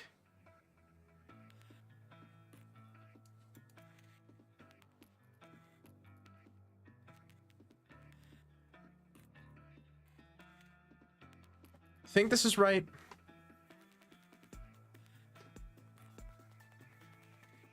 I know, but they could have made the film short. No, they couldn't have. Like, I mean from like a shot, like combining the shots, because it's physical film. Additionally, a lot of making the shots very dynamic is hard because they had to like invent different ways of moving the camera. Again, technologically, I'm speaking.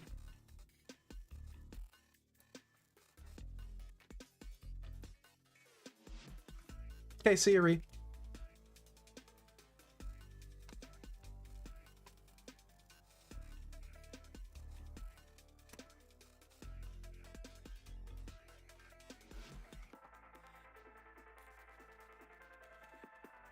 Go for it.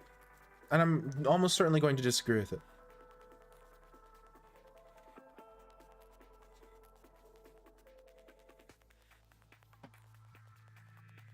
What's the question mark?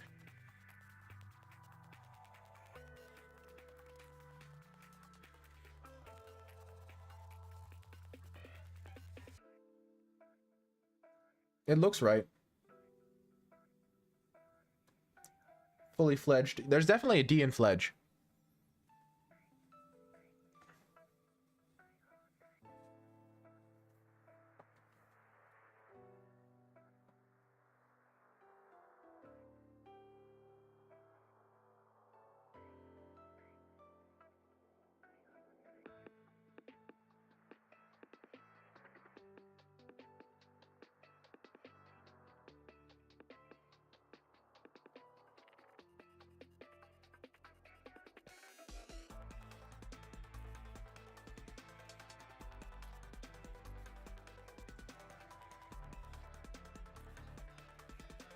Oh, this is hard.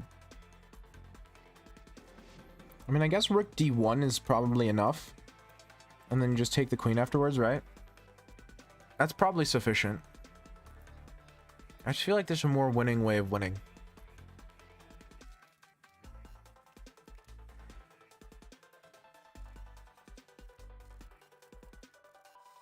Like queen check, and then he has to go either here or here. Here obviously loses to this check, which leaves here.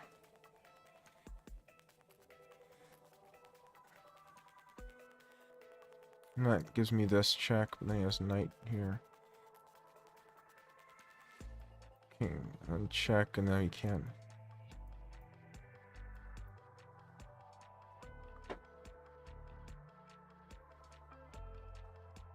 No, it's just escape. I'm sure there's some fancy way of doing this.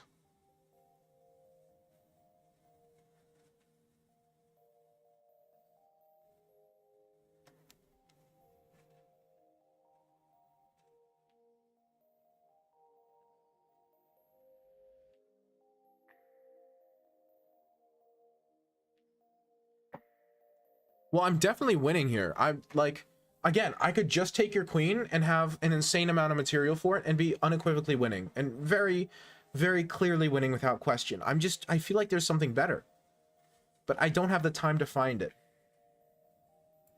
I guess I'll just go for the lazy solution. I feel bad going for this, man. It feels wrong. It feels like a betrayal. You know?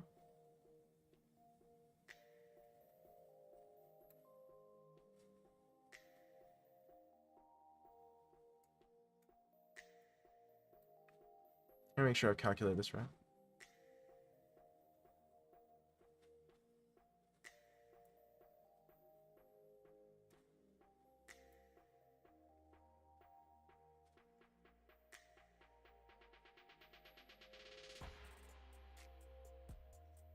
Well, I feel like with the chicken thing, that's just an infinite chicken life hack.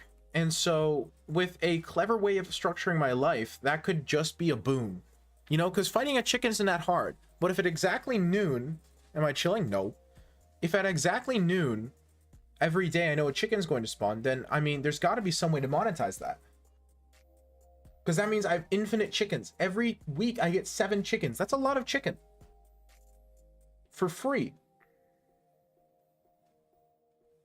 In front of me. So if I like structure my life in a way where I'm ready for it, well, then I'll just lose to the chicken and then eat it. I mean, that's a pretty still works for me. I don't care if I win or lose versus a chicken.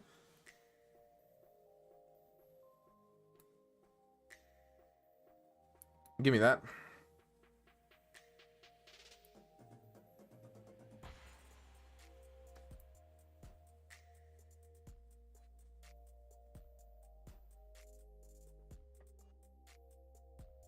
You are not chilling. Again, this probably wasn't the most accurate. There was definitely this and then some follow-up.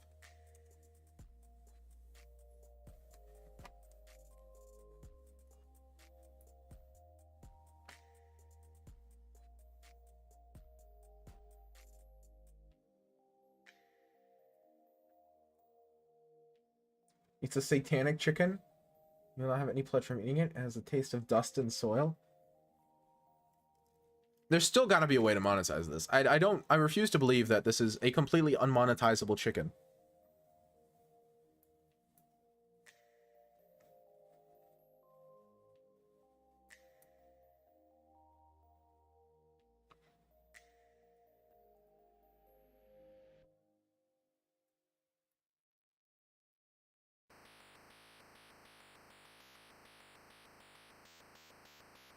Good for you, Jim, bro. That's congratulations. That's huge. I mean, I could just take this. I don't know why I'm overcomplicating it.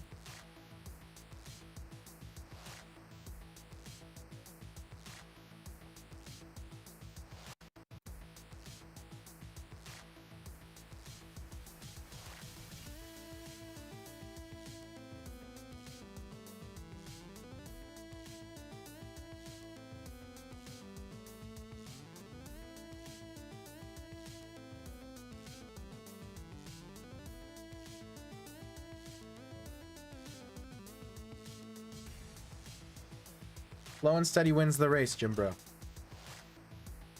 Yeah, it's pretty GG. I fundamentally, philosophically agree with you castling queenside there. Come on, man. You were castling into my pieces. I don't think you were that much worse before that, if you were worse at all.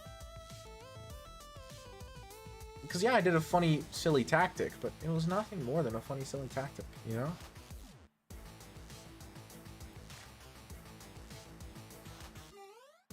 I had anxiety to play Rapid because I care about losing elo. My guy, I've lost 200 elo in the past few months. It was terrible. Don't worry, nobody cares. None of my friends care. That's good. I think that's important. Okay, let's see what happened. I want to learn. Oh, it's a brilliant chat. Chat, it's a brilliant. I'm brilliant. PD7. Bishop E3 is bad. Yeah, this. No, not that. What? It was knight 6?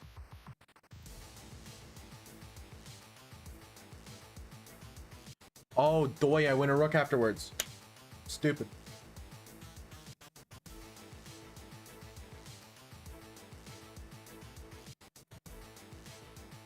Yeah, that's true. Doy. What was I thinking?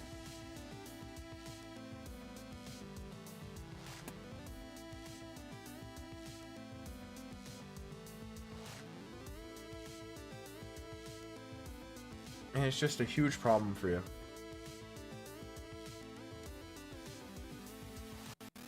Because I'm just up a piece. Okay, so I could have just won a piece earlier. Ugh. And then, yeah, bishop e3, you had to play rook d8. Which, this makes a lot more sense. I can get behind this. You're still suffering. Like, I still far prefer my position, but... There's no way... Because, look, castling... The difference between castling rook d8 is where the king is. Would you rather the king be here or here, you know? It's bizarre.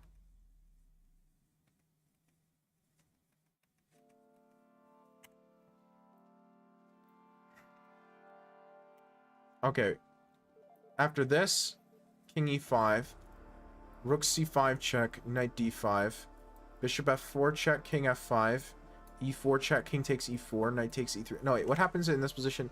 Oh, we can't go here. Yeah, I was so close to calculating this. I saw this far, but I hallucinated that you could go to this square because the knight was still on the square. I double calculated the knight. I saw this far and saw that if you take, you obviously lose to knight c3.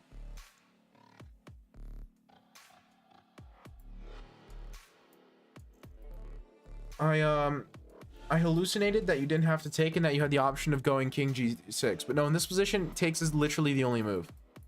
Yeah, no, this makes a lot of sense. And then this just very clearly wins.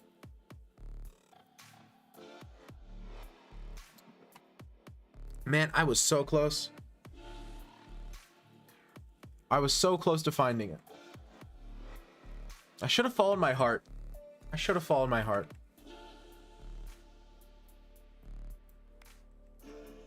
My heart told me to play this. I don't think you did, certainly. Not to me, at least. Is it in your bio or something? Because all of this is forced. This is like an entirely forced line.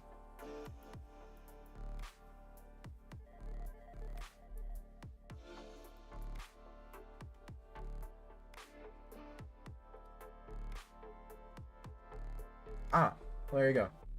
It's your flag on chess.com.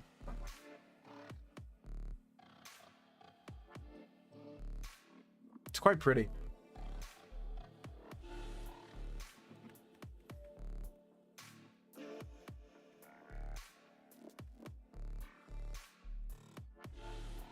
Okay, I'm actually curious. What happens if you play like this here?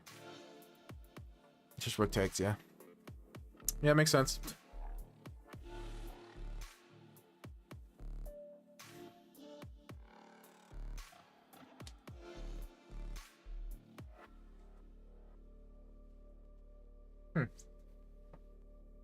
Yeah. It's just brutal. This is a tricky way of playing the opening. I like this kind. It's kind of goofy because it's not amazing, but I've always enjoyed it.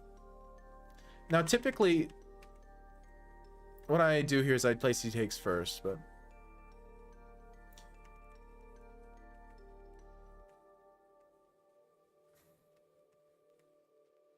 and I have my line more so calculated for this, where after C5 I can play C4, because the idea is if you take, I push, right? And if you take this way, I take this way, and after queen takes, I have knight C3. And so I have this position calced out because I've looked into the theory for this. But in this, we kind of transposed into it via different move order, right? Because this is the same as what we got to. And I wasn't exactly sure what to play after knight f6 here. I couldn't remember. It was just C takes. It was just D takes C though. Because then it's actually a little bit annoying to deal with this pawn. Like, ultimately, it's not a big deal, but, like, it's definitely a position where white feels a little better.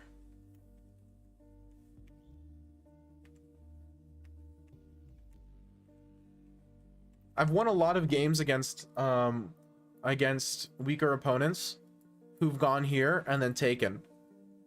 And then I push. I've had this happen a lot more than I would think. Which I think this is a super fun position. Because you get to play this, right? And you're going to play bishop takes, and you're going to end up with this, like, really shockingly far advanced central pawn. And it's pretty suffocating. Can you do game analysis? Sure. Shoot me one.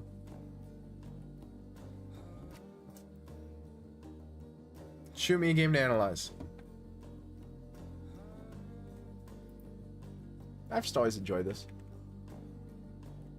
Matches my style of play.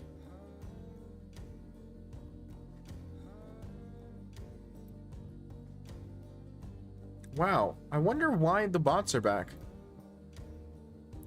It had been so long since I had seen one of these viewer bots, and now I had 2 of them today. How weird is that? Wonder why. Oh, spoilers.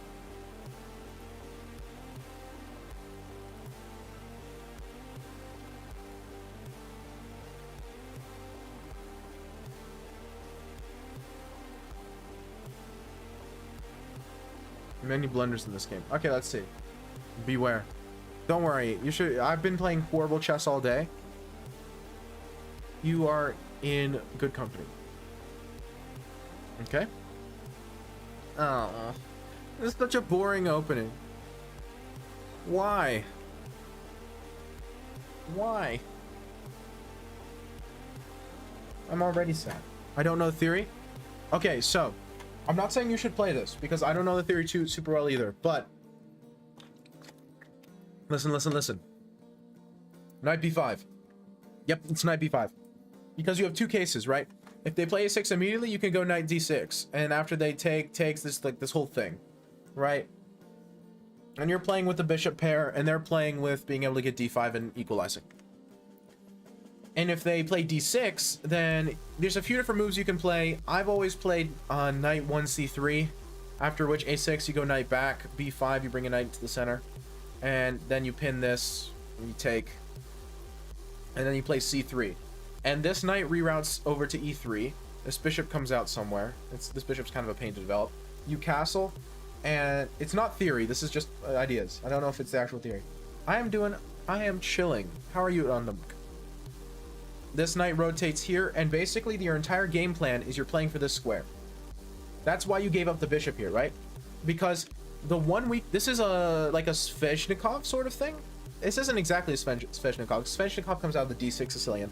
But the whole point of this kind of Sveshnikov, Kalishnikov, Lowenthal thing, chilling and Valiant, it's all good. I didn't know chilling with Valiant was possible. Anyway, is that you play this early e5, which is great because it gives you nice central play, but the downside is you have to deal with this hole. And so I enjoy, from a principle perspective, I like playing chess with simple dynamic ideas. And so for me, playing for this square is a simple dynamic idea. Okay, I'm going to make my entire game plan revolve around making that square look like the worst mistake black has ever made in their entire life. Certainly. Certainly.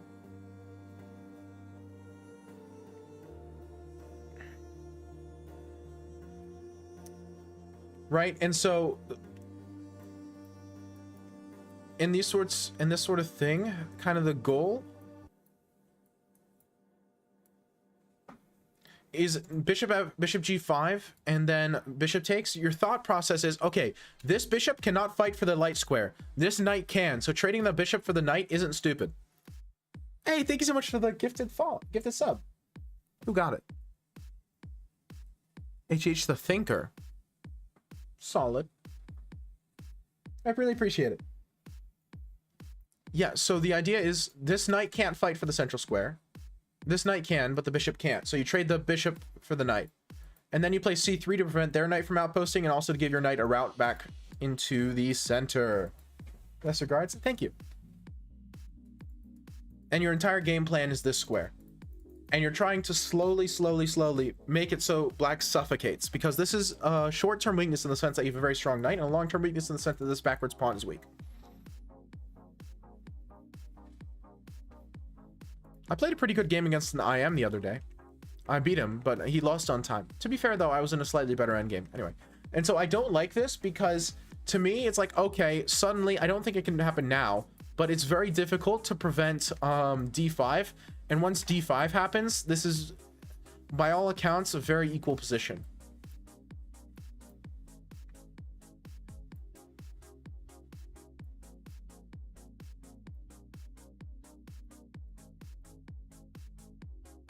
Is it going for equality? Yeah, I mean, it's fair enough. I just don't like it. You know me. I'm a chess spiritualist. I don't care if I know the position, if I don't know the position. I don't want to give equality if I feel like I'm better. It's gotten me in a lot of trouble, but it's, you know. Anyway, so, okay, but this is fine. It's not like losing or anything. It's just you're also kind of like spending 3 moves getting this knight to take his knight, which is only moved once. It's just a little anti-principled. Jimbro is white here. It's counter-principled and it's boring, and I don't like it because of that. But okay, whatever. Knight c3, knight f6, bishop g5. Okay, sure. Bishop b7, bishop d3. I don't like this move either. This is not as active a piece. Bishop c4. This is a far more active bishop than the bishop on d3. Bishop on d3 is passive. And I get that you might be spooked about something like this. Not right now, but eventually. Well, you don't have to take. How much time did you spend making this move? 4 seconds. I would spend a little bit of time to see if I can play knight bishop c4. Because if you can't, then okay, bishop d3. But if I can get away with it, then it's such a better piece. It guards the important d5 advance that black wants to play forever. And this is a much weaker square than guarding your own pawn, right? It's a much more passive piece. But okay. Bishop d3, castles, queen of 3. Okay. Ah, get out of the center, man. I don't like your king staying there. Okay. Okay. You're wasting a lot of tempi. It makes me nervous. I get nervous whenever someone wastes a lot of tempi. Knight f5. Makes sense. Bishop f1. Ugh. What are you afraid of? Are you afraid of him taking your bishop? Why is that scary? This bishop's not very good. I would want him to take the bishop.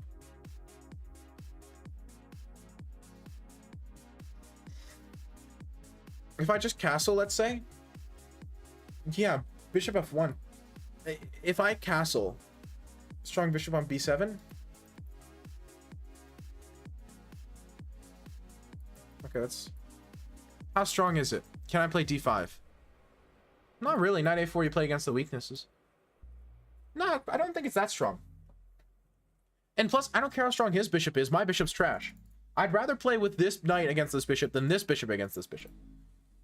Because do I want to play with a piece that's probably worse than his, but is dynamic, and so I can play against the bishop being worse in some positions? Or do I want a piece that's the same as his, but just much worse, where I can just suffer and die?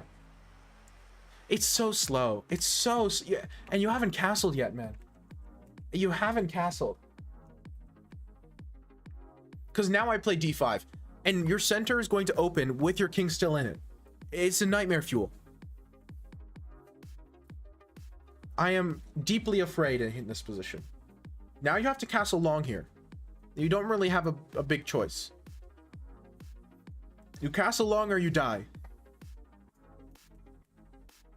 D takes e4. He didn't even need to. He just holds everything. And you're looking silly, because now that strong bishop, you just opened its path to your rook and put your queen on its diagonal. Like, okay, now it's a strong bishop. It very much is now. And like, this is a problem, and like, oh, yuck. You know, the whole funny haha. A man often meets his fate on the path he takes to avoid it. That's what you've done. On the path you've taken to avoid this bishop being a problem, it is now a big problem. Reactive chess isn't good. It's difficult because it's easy to confuse prophylactic chess with reactive chess. But in this case, you're playing reactively. You are afraid of his ideas. You're not playing for your own ideas. You're only playing to prevent him from doing things, which is bad. Because you can't stop everything. You have to fight at some point. You, like...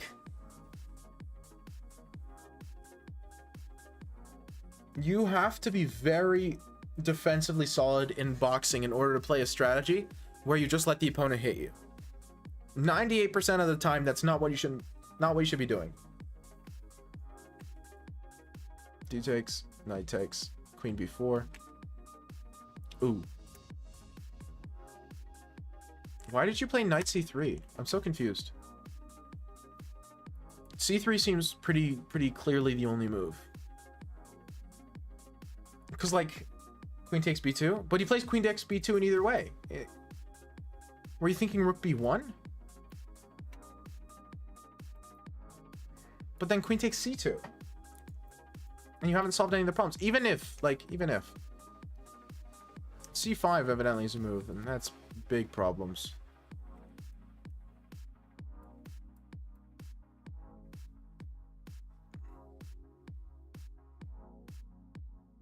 I suppose. I see it.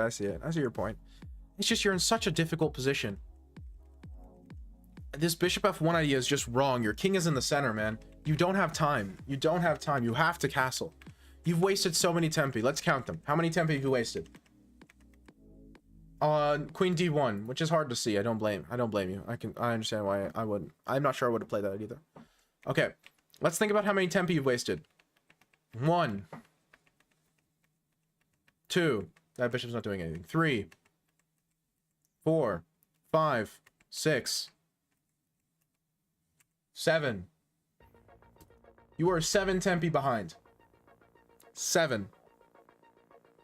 I mean, computer says it's slightly worse, but like, you're human at that point. It's just game over. Yeah. You are 7 tempi behind. That's why you're dead here. You spent so much time shuffling back and forth without a plan.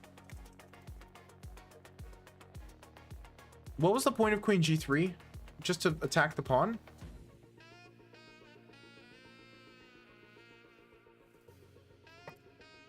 Bishop h6. Yeah, but then worst case scenario, I have knight h5. You don't have it. You don't... No, it's a weak... The reason it's a weak idea is not because tactically it doesn't work. I don't care about the tactics. I didn't calculate the tactics. It philosophically can't work. Okay? What's the chess philosophy of the attack? What is rule 1? Rule 1 of the attack.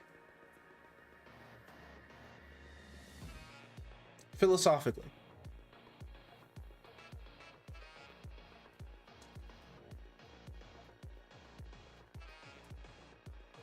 You need 2 more attackers than your opponent has defenders.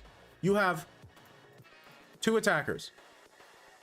he must have no, the knight and bishop and queen have to all be over here for your attack to make sense. They must all be on the queen side for this attack to philosophically be permissible.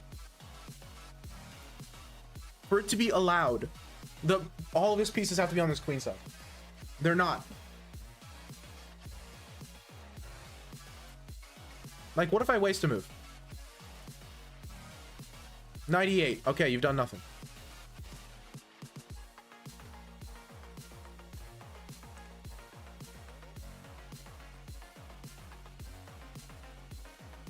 Philosophically, this can't work. He has too many pieces on the king side. You are spending time bringing pieces to the king side for an attack that can't exist. What does the engine say? The engine says, okay, after a6, bishop h6, 98, it's saying plus 0.5 because I played a6, which is literally a pointless move. I wasted a move to let you play bishop h6. And so if I let you play a move, if I waste a move to let you play bishop h6, it's saying it's fine because you can just bring your bishop back to e3.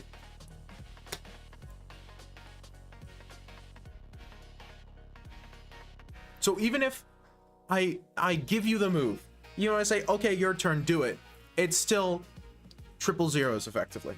It can't work. There is no attack because there are too many pieces on the king side. Again, 2 more attackers than defenders. That's the rule. There are exceptions, but very rare.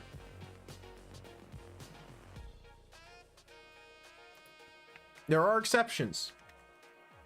But in this position, you better think, I'm not going to say double think, triple think, quadruple think.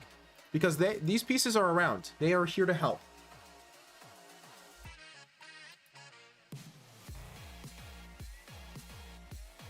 Again, this bishop on d3 is it like if here and castles here, bishop here, this is still wrong, but it makes more sense to me because now look what happens. It's plus 1.2, nearly if not winning advantage. Now bishop h6 is in the move here, but that's not the point. The point is the move is evidently h4, which I don't understand why, but that's not relevant. Suddenly 3 attackers. Big difference.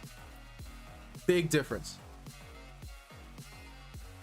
Now, again, I still would argue against this philosophically because this bishop can defend as well, but it's still a lot closer to being philosophically correct. Worst case, you have 1 more attacker than defender in this position. And so, okay, now you can think, maybe it won't work. It probably won't work. I wouldn't do it, but okay, hold on a second. Let him cook. But with 2 pieces attacking, you know what this is? You know what this is? This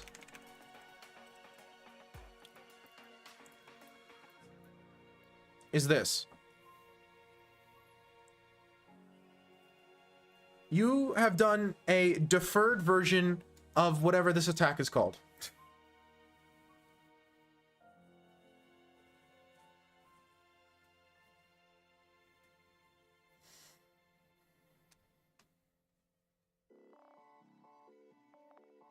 Was bishop d3 being a weak move mentioned? Yes. You've done a deferred version of what the heck, whatever heck this is called. You've thrown 2 pieces at his king and like, let's see what he does about this.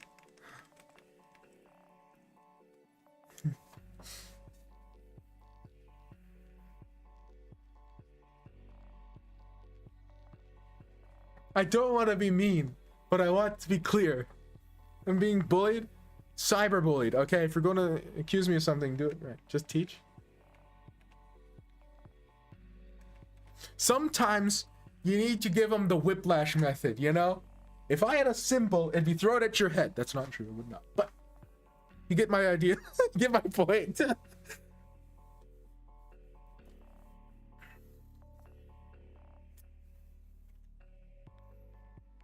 What was bishop f1? Gone. Don't worry. I've flogged him enough for it. We're okay. he has gotten enough of a flogging. So philosophically, this can't work. I didn't call you little bro, at least, okay? I'm not that bad. I have some respect. But yes. So I fundamentally disagree with the way of playing this opening. Fundamentally.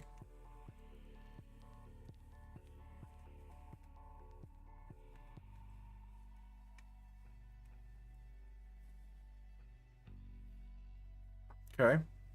And then he mercifully does not take. Castle. Very good. Okay. Now we're talking. Takes. Queen takes. Queen a4. Bishop c4, please. Ugh. We need development. We need something. We need a piece that's active. It defends the pawn.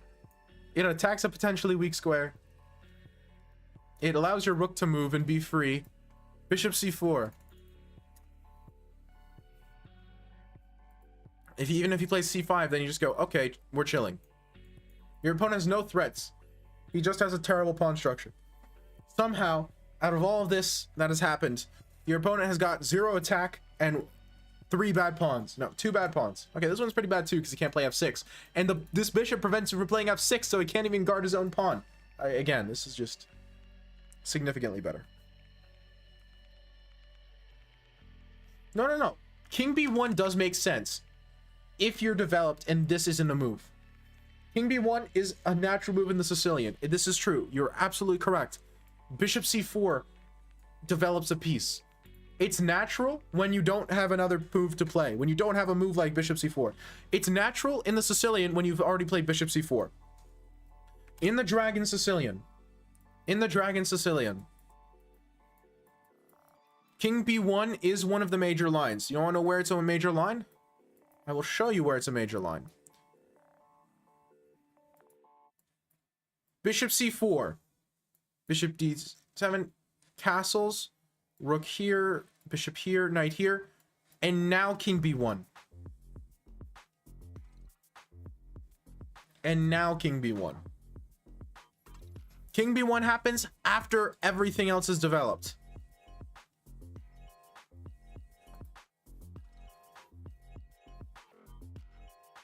This bishop's fantastic. These knights are fantastic. This bishop has a job. Pawns are ready to be thrown. King b1 happens now.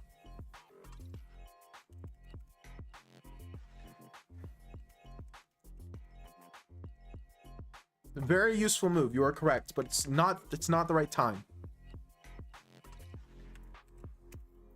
Yeah, but the bishop doesn't belong on g2. Why are you opposing his bishop? If you move here and move the rook off, his bishop's now doing nothing. This is a defensive move. This is an offensive move. Additionally, king b1 moves your king onto an open file or semi-open file. Exactly. Because it prevents checks as tactics in the long run. Additionally, the b file is open here.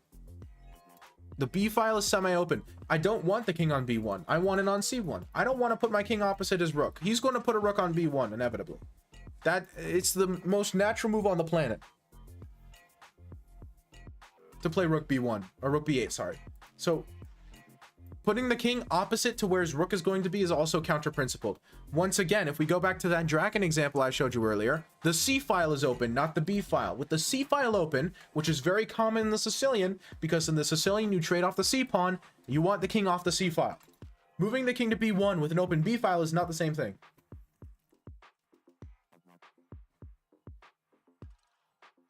Yeah, no. It's absolutely makes sense.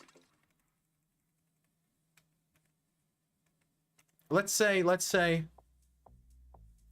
I don't know. This. Okay, this is not a good position. Here, you do not play king b1. King b1 isn't good because the b file is open, not the c file. The c file isn't a threat because the c file is closed. So the king is totally okay on the c file in this position. Right? So king b1, unnecessary. Actually counterproductive because it doesn't want to be opposite the rook. It's not like bad, but it's not necessary. Right? That's what happens when you think, oh, this happens in these positions, I'm just going to play it. You have to understand why, right? King b1 is an idea in these Sicilians. It is. You are correct about that. But it's an idea in these Sicilians because you're getting your king off of the open file, right? So you're moving your king from the open file. You're going to trade the bishops, so getting rid of this check opportunity is good. Additionally, these sorts of checks happen sometimes and are annoying. And you're guarding the a2 pawn even more. So it does all of these things, right? Very handy move. In this position, in the position we're at now where you play king b1. Right? In this position, there are no dark squared bishops. The check is not currently a risk. I don't think you need it for the check. The check's not a threat. So that's one reason that's not applicable anymore. Guarding the a2 pawn, bishop c4 does that as well. So it's not a point in favor of king b1 because bishop c4 does it the same way. Arguably better, but that's beside the point. Additionally, you're not moving your king off an open file, you're moving your king onto an open file. Right? So the main reasons king b1 is such a handy move don't apply to this position. Some of them are actually opposite. King b1, very common idea. You are correct. We have to understand why and when to apply it. Maybe king b1 will be played in this position, but now is not the time. Legit a3 is better than king b1. b3, I'm not even thinking about b3. Legit a3. a3, totally fine. I would be okay with a3. I wouldn't play it, and I wouldn't want you to play it, but okay, fair enough. Yeah, I'll look into it in a second. Also totally reasonable. Your king doesn't want to be on b1 here. It's not the square for it. It shouldn't be there. And also, one more thing. One more thing. It's a very minor thing. This one's small. Your opponent only has a light squared bishop, right? But now you have a king on a dark square, and so you move your king on from a dark square to a light square. You move your king from a square which can't be attacked by the bishop to a square that can be. So this square cannot be attacked by a rook or a bishop, so only the queen can attack this square. Now rooks can get to it and the bishop can get to it. Right? This move weakens your king, which is kind of funny, but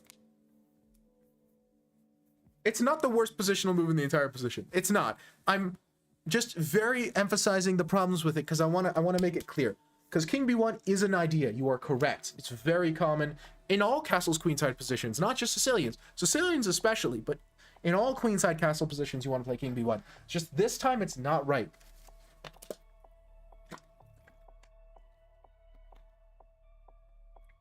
Well, no, that's a principle. I have no idea. That's not the point. That's not my point.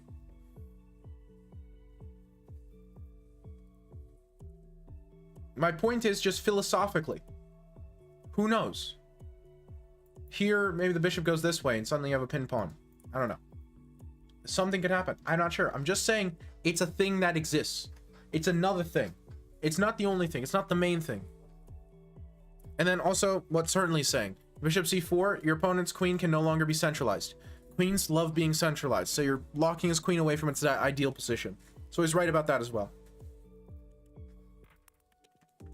Again, king b1, it is anti-principled. Counter-principled. Okay, rook a d1, which is, I hate this move just as much. So, as much as I hate king b1, I hate this equally. I am an equal opportunity hater. If you want to play a rook move, play rook like a b8 or something. Get the rook opposite the king. This isn't even a good move, but anyway. I'm an equal opportunity hater. Okay, rook a d1, bishop g2. But this is not where it belongs. It belongs on c4. Okay, we've been over this. 2, e4. Oh, this is also a terrible move. Okay. Yeah, it is. Not really, because I'm always going to be playing this. And after here, I can bring the queen. At worst case scenario, I can bring the queen back to c6 or something. I'm not going to, but I can. The problem is this pawn is hanging. That's the issue. This is where I saw the boogeyman. So, you're lucky in this position. Your opponent has no idea what he's doing. I'm not going to call it luck. You're in a good spot here. Your opponent has no clue what he's doing. He's putting pawns on light squares and getting his rook that can go on the b file onto the D file. Okay, you should have played B3. Yes, you should have. That is true. Queen A3, you said, was your boogeyman?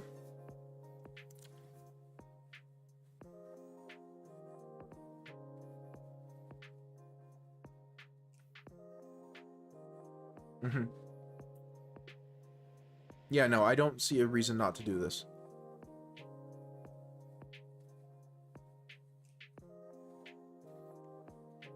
Queen B2, Queen C5, but I just don't have to play Queen B2. Even Queen B2, Queen C5 doesn't look that scary. Yeah, just casually winning. Because you're up a pawn with a better pawn structure. Yeah, there's no pawn, there's no checkmate. Here's the thing, there's no lights. You create F2 pawn, you play rook F1 and you chill. Or rook D2. I guess you have the rook here. Okay, but just takes, and you chill. Hey, give him the F pawn. I don't care. I'm not even that upset about giving him the F pawn. Anyway, but here's another philosophical point. This move creates B3's downside. The big weakness of B3 is it creates dark squared weaknesses. You don't care. He doesn't have any way to do anything about the dark squares. He doesn't have a dark squared bishop, nor does he have a knight.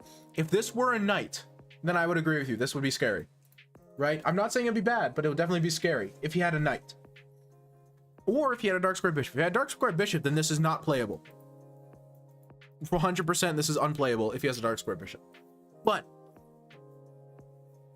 if he has any way of attack, if you both also add, like, if you add a knight to the board for both sides, then I agree. Yeah, absolutely. If you add a knight to the board for both sides, like I give you a knight on E3 and your opponent a knight on, I have no idea where, F6 or something.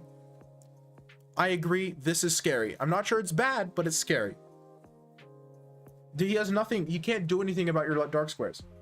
He has no way of challenging them. He has nothing that can affect them, right? It's like the ghosts being afraid that, I don't know, that John McClane got a machine gun or something. Like, who cares? The ghosts don't care about what caliber of weaponry the humans have. They can't get shot. The bullets will just go right through them.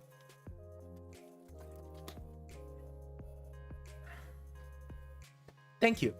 I really try to be. I hope I'm not being too harsh, by the way. I figured it's okay, but I really don't want to come across as discouraging.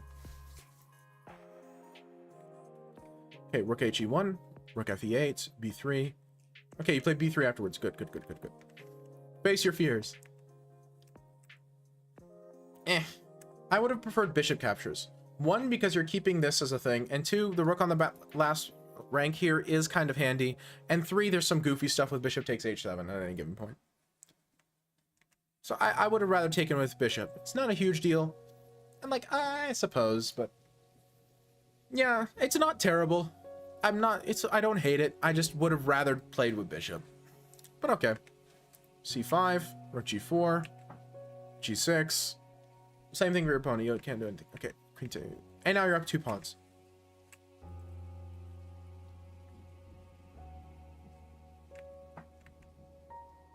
Okay.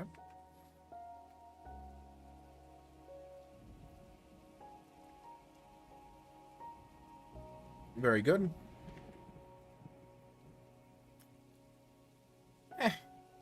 Okay. Yeah, no, okay, sure. Very good. Force the queen trade. The computer's wrong. This is not the best move. This is a better move. This is where the computer's wrong. That's a better move. Okay. Very nice. Very nice. Very nice. Yep. See, I almost would say don't even bother taking the pawn.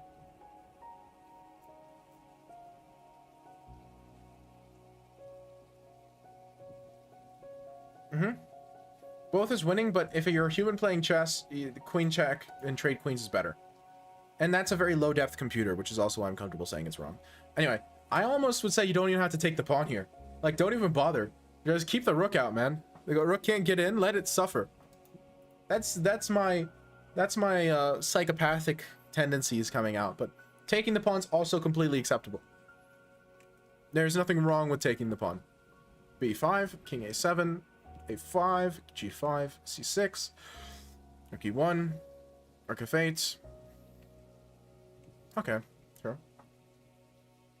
No, that's completely fair. Again, nothing wrong with taking. Very good. No comment.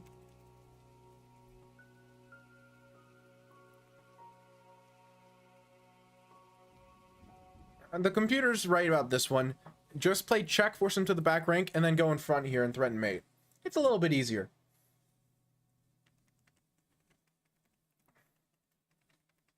I don't know. Because it's a low depth computer. Although I do agree that rook b7 is rook f7 is a nice way of winning this. You play here, and then you push the a pawn, and the game ends. I would say it's an even simpler, even easier way of winning.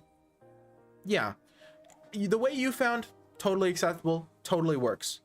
No problem. It's just this is an even more brain dead way of going about it. Absolutely no counterplay. This is like pre-movable, you know?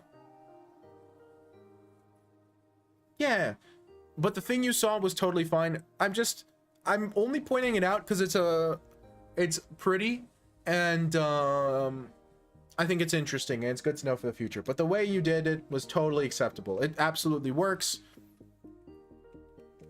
And it was also very easy. No problem. No issue. You were not wrong. By any stretch. It was pretty.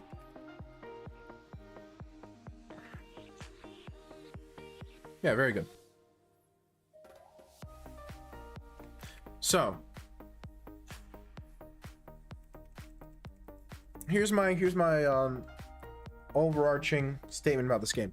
In the opening, you wasted a bunch of tempi and went for a bunch of ideas which philosophically can't work, and so you ended up in a noticeably worse middle game. You and your opponent proceeded to take turns making positional blunders, and sometimes tactical, but often positional blunders.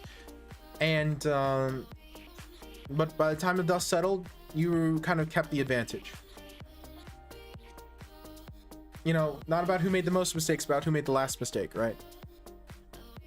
So, and then you just slowly killed him in the endgame, which I'll take it. The endgame play, I have nothing negative to say about. Very good.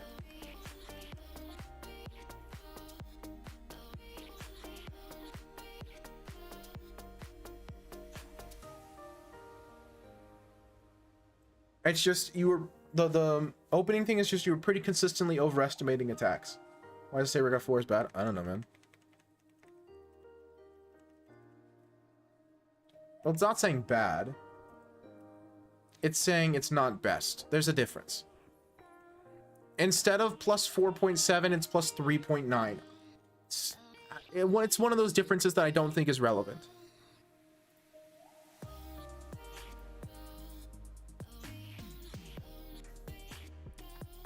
This is one of the times where it doesn't matter a whole lot. Rook f4 is a completely acceptable move.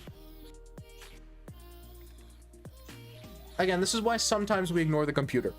We often listen to the computer. We very often listen. However, we do sometimes ignore it. And rook f4 is one of the moves where you kind of ignore the computer. Totally fine. It just found a faster and more precise way of winning. Like, put black and took or something. I don't know, man.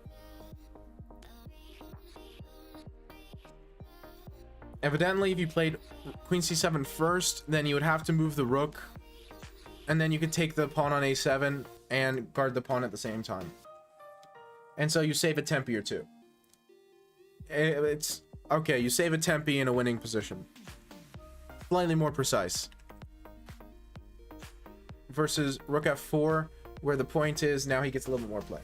It's, again, very, very minor difference. I would not worry about that one. Okay, let's see what happened here. Let's take a look at this one.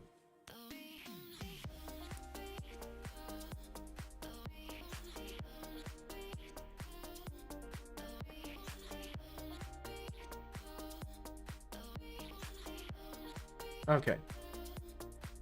You played against Ali Reza? Whoa. Okay, no. Sure.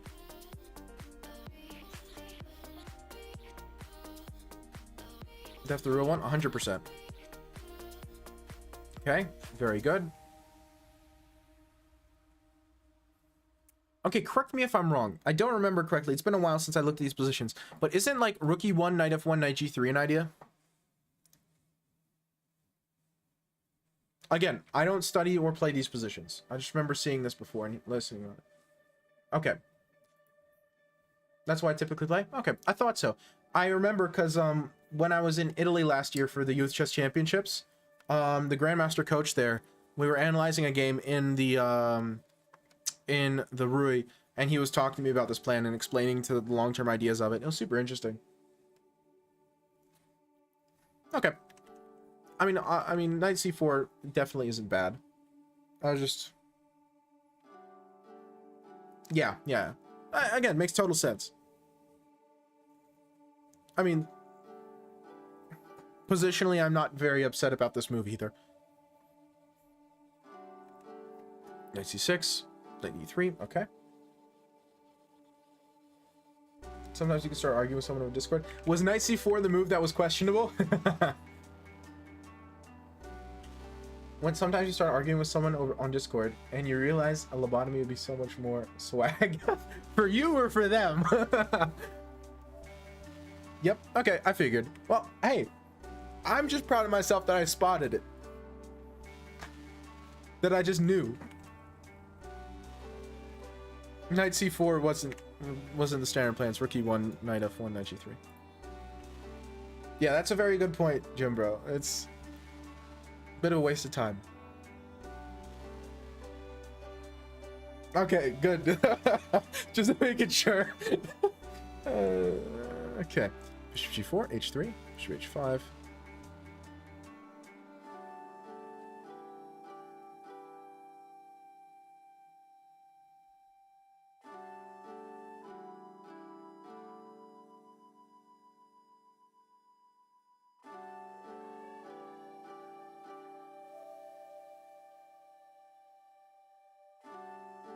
What's that? 3 pieces for the queen?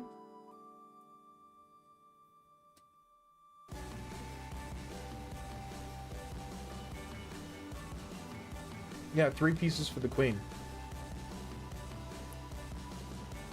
Assuming he takes on d1.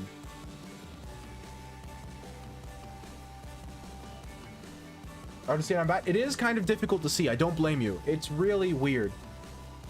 It's a very bizarre tactic. It's pretty, and I like it a lot, but it's very weird.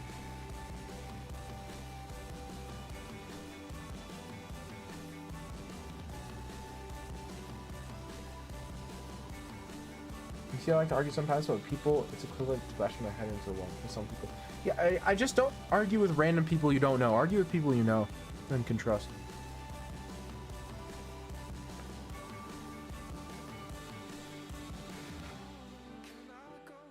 That's interesting, man.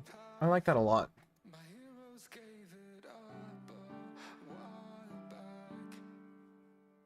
I would be nervous about it for sure. But I disagree with you that anyone in 2000 or below should not look at it. I'm a firm believer in playing chess above your level. I've been playing the dragon since I was like 1200. Okay, I don't believe in staying in your lane in chess.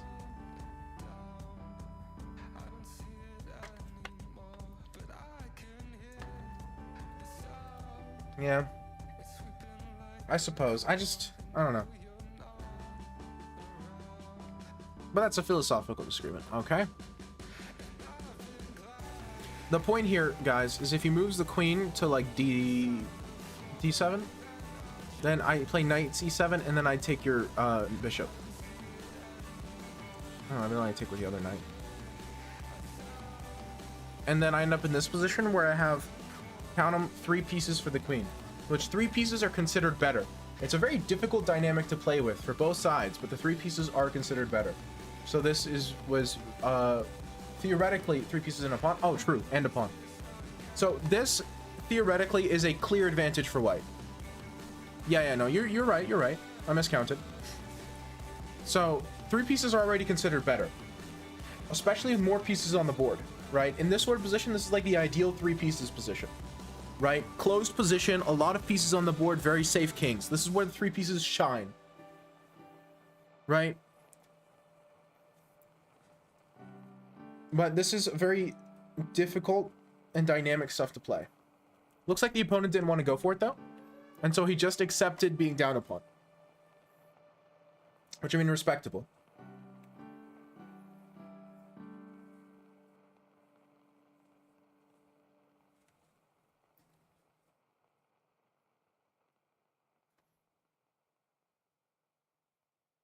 Swearing in churches is cool because, okay, so it's a typical, not just atheist, but anti-theist, in the sense that we should be bullying and discouraging religion because it is an act of harm to society and causes a great number of ills, right?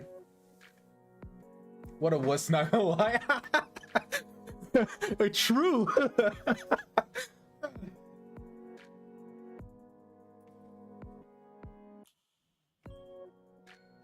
And I've got the bishop pair and our pawn up. That's some clean stuff, yo.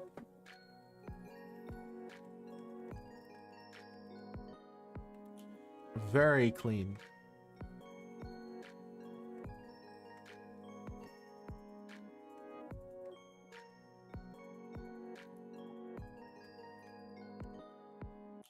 That is an execution. That's surgical. Yes, anti-theist. And you know me, I'm not particularly religious or at all, but I still think, you know, people deserve respect in their place of worship. I know, hot take. Worship. I know, hot take. I mean, obviously I'm biased being a theist myself. I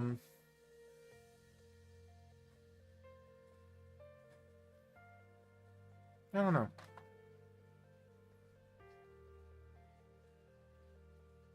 You're so cool, Jim, bro. All of the ladies will swoon.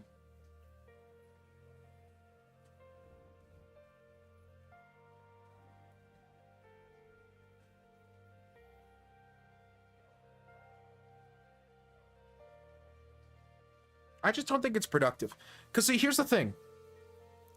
Even if we assume religion bad in the source of all society's woes, obviously I don't think that, but even if we give him that, even if we concede that argument, right? Historically, bullying people only turns them into extremists.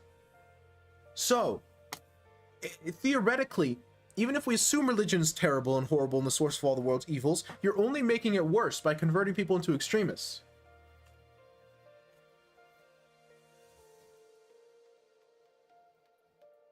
It is very grandmastery.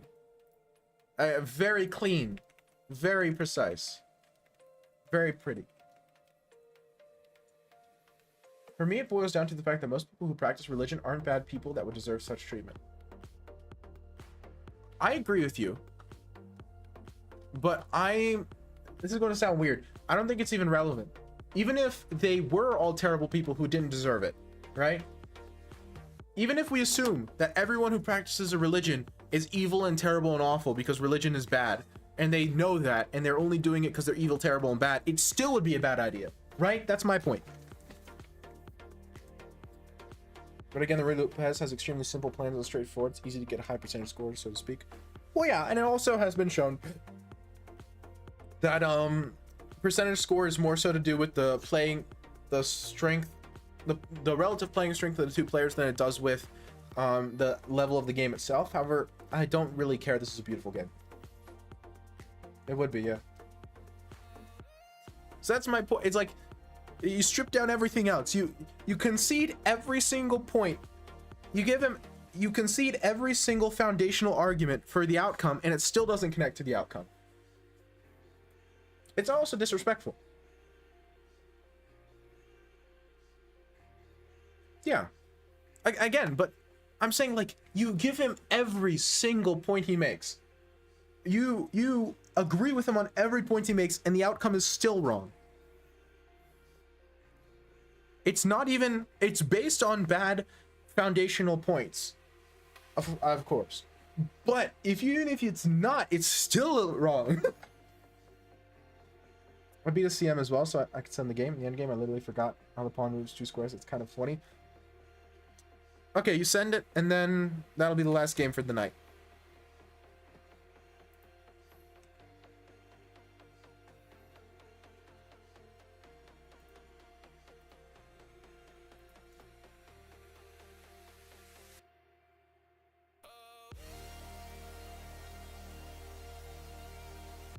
Imagine me defending theists. We truly live in a society. I know, right?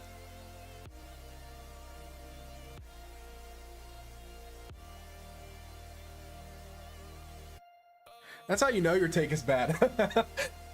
That's how you know.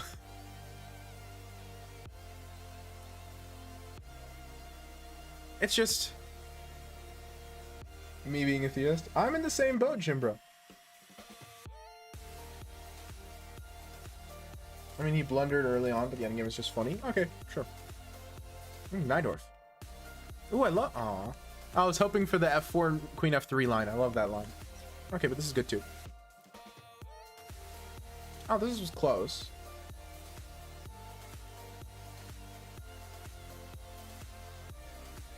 Maths? You down a piece?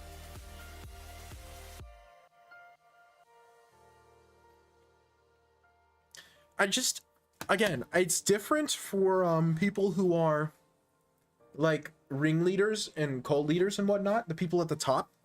However, I think by and large, it's a very good assumption to assume people believe their own ideology. That sounds stupid, but I think it's something that people ignore quite often. Have a good one. Go to sleep now. Do it. See your export. The issue with his moves that he's not able. Just knight stuck in my territory. Yeah. G4.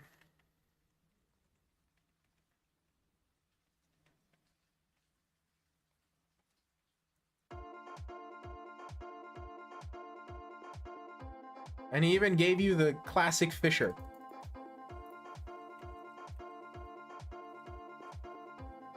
Got me a little scared. Oh yeah, it is a little scary. Spawns. Yeah, C3 here to me would be very comforting. So I don't have to worry about D4 because D4 is a little bit spooky.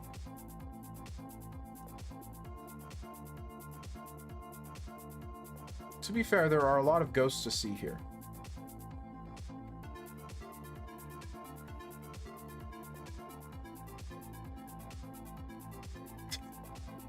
Pawn H3. This is a quadruple exclam move right here, fellas.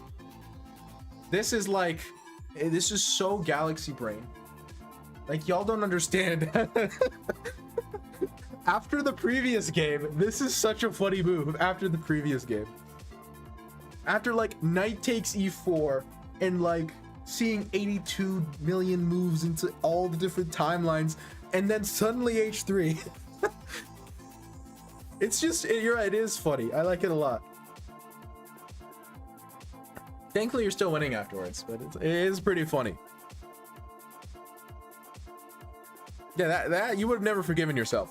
I would have never forgiven myself. My joke to you? h4, yeah, exactly. So silly.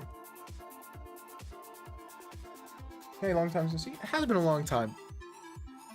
Unfortunately, I'm planning on raiding pretty darn soon because I've been around for a while and I'm tired. And plus, I got some grilling to do tomorrow. We're doing burger day. I'm making myself some burgers. I hit 2100 rapid, 2100 blitz, and 2100 blitz. That's pretty sick. Listen, 2200 to humans too? I know, I've been there. Been there, done that, bought the t-shirt.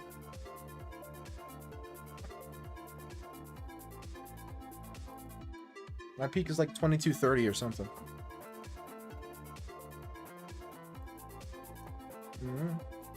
Also, I like the new profile picture.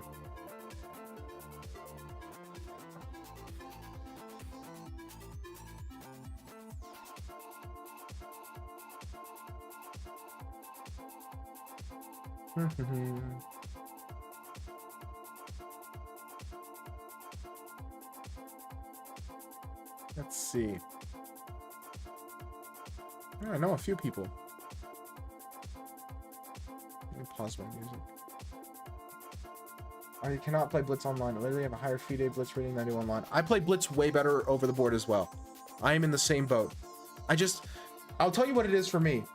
I'll tell you what it is for me. I know what the difference is. I've thought about it. I've A/B tested it. I know what the difference is. My reaction time is poo-poo magoo, okay? It's like dumpster trash. And so the problem is, in online blitz and bullet and fast time controls, I have to react to my opponent's moves. These moves, and then I have to react. Over the board, I get the entire feedback of them moving their arm, moving the piece, moving and hitting the clock.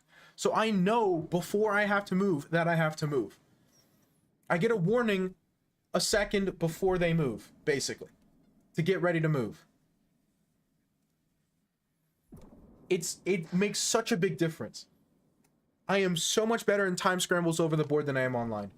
I still am bad at time management over the board. It's still not my best part of my chess. It's one of my worst. But I very rarely lose on the clock over the board. Very rarely. Exactly. And I get kind of a feel for what they're going to play before they play it. It's so much better, man. Again, I'm bad at time management over the board too. It's still something I struggle with. However, it's something I could do.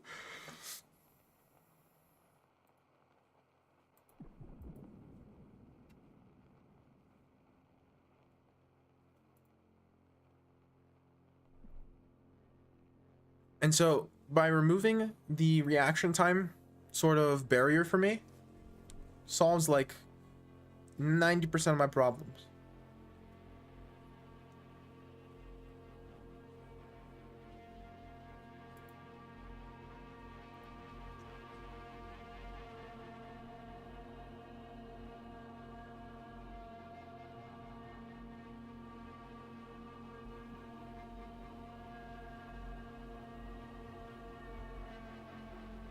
Alright, well, I'm going to bed because I am tired. Well, I might not be going to bed. I'll see what happens. But I'm definitely winding down.